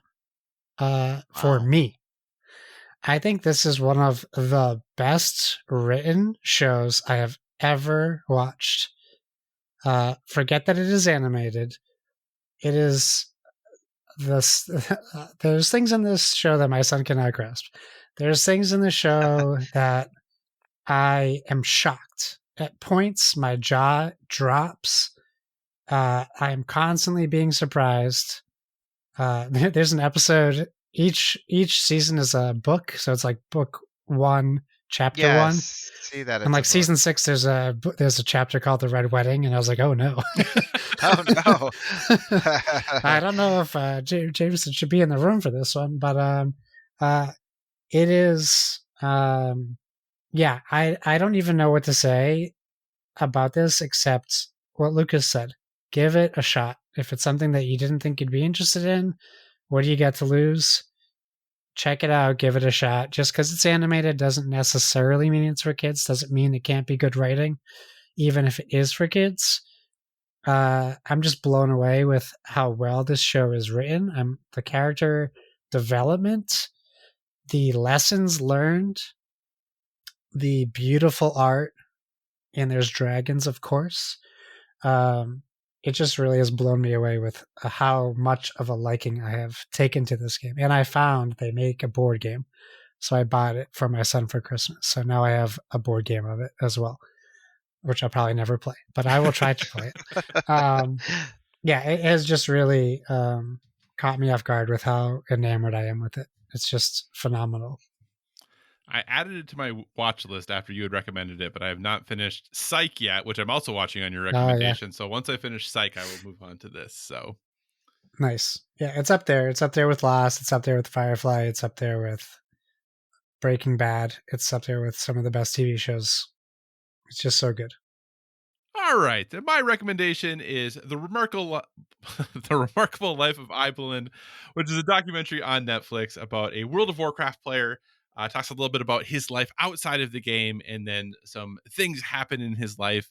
And then it talks about the way that the community that he was a part of in World of Warcraft responds as a result of that. It does this really neat thing of where it actually takes, because of, the way World of Warcraft works, where it has like in-game logs of everything every player has ever done, that it takes the actual in-game character that Eibelin has, like their avatar, plus the other people who are in his clan, and reenacts like the things that actually happened some of the things that happened in the games, conversations that he had, experiences that he had with people, and kind of the way he was able to develop meaningful, deep relationships with people on the internet that he had never met in his real life. So it's a really interesting look when people talk about how, like, you don't build real relationships through games, or you don't get to get to know people like when you're just sitting at a computer all day, that you can actually build these really deep, meaningful, impactful relationships with people, even if they live, on the other side of the globe in some cases. So really interesting, really kind of different, unique look at games that we don't typically see. And it definitely has some challenging things to kind of hear and think about and talk about. But overall, a really well done documentary. That's The Remarkable Life of Eibelin on Netflix. Nice. All right, Lucas, thanks so much for joining us. We really appreciate it. I know you're thank you for having me. Not doing, as you mentioned earlier, the podcast thing so much anymore. Is there anything you want to plug? Is there anything you want to talk about? Is there anything you want to direct people to that you are particularly proud of or want to share? I mean, I kind of live under a rock these days. Those people who like go off the grid and then go be a hermit? Yeah. That's kind of me these days, it feels like. So, not really. That's okay. Flux the Pose Discord. Yeah, you could come to a dead podcast Discord that people just won't leave alone. We keep resurrecting it. We'll go 3 days without saying anything, and then all of a sudden somebody will be like, how about this? COVID again. We all got COVID or whatever. But yeah, that's our old destitute residue from when we used to leave our mark on the podcasting world. So you can find me there. You can, find me on the Twitters, because I refuse to say X, and all the other things if you want to. Or just write me. Send me snail mail. That'd be fine too. Are you gonna dox yourself and give out your address so people can do that? Yeah, what's your address? God, no. This is the internet. I'd use a P.O. box if anything. Jeez. I have Lucas's address. I accidentally shipped him something once from Target. So if you want his address, just DM me. That's right. How do you accidentally ship something to someone? It's a long story. Okay. And with how this podcast recording has gone, no more long stories tonight. Yeah. Awesome. All right, Josh, what do you say we wrap this show up? Thanks for joining us, everyone. And thank you, Lucas. In addition to finding us on X, we're not on X. No. Instagram. We are on Instagram at Board with VG. You can find us on Facebook. We are on X, aren't we? We are. You can find us on Facebook at facebook.com/board with video games. So feel free to give us a 5-star rating over there. Also, if you just send us an email at boardwithvg@gmail.com. I'm going to skip that part because we don't do it. And then whatever podcast service you're listening to us on, whether it's the PSVG feed or our very own standalone Board with Video Games feed, please give us a fantastic, stellar Blade rating over there. Whoa. You can find me on all the things at Why So Serious. That's SIRRIUS. Lucas, you can be found at Heavy Metal Riff. You want to spell that? Heavy, like the word heavy. Metal, like the word metal. No, like iron. And then Riff, RIFF. All right. And Kyle, where can people find you? So you can find me on all the usual places: Twitter, Instagram, PlayStation Network, Xbox Live, Board Game Geek, all at Cycocross, CYCOCROSS. As always, if you have suggestions for future topics, be sure to reach out to us on the social medias because we want to talk about what you want to hear about. And remember, everyone, whether it be board games or video games, never stop gaming.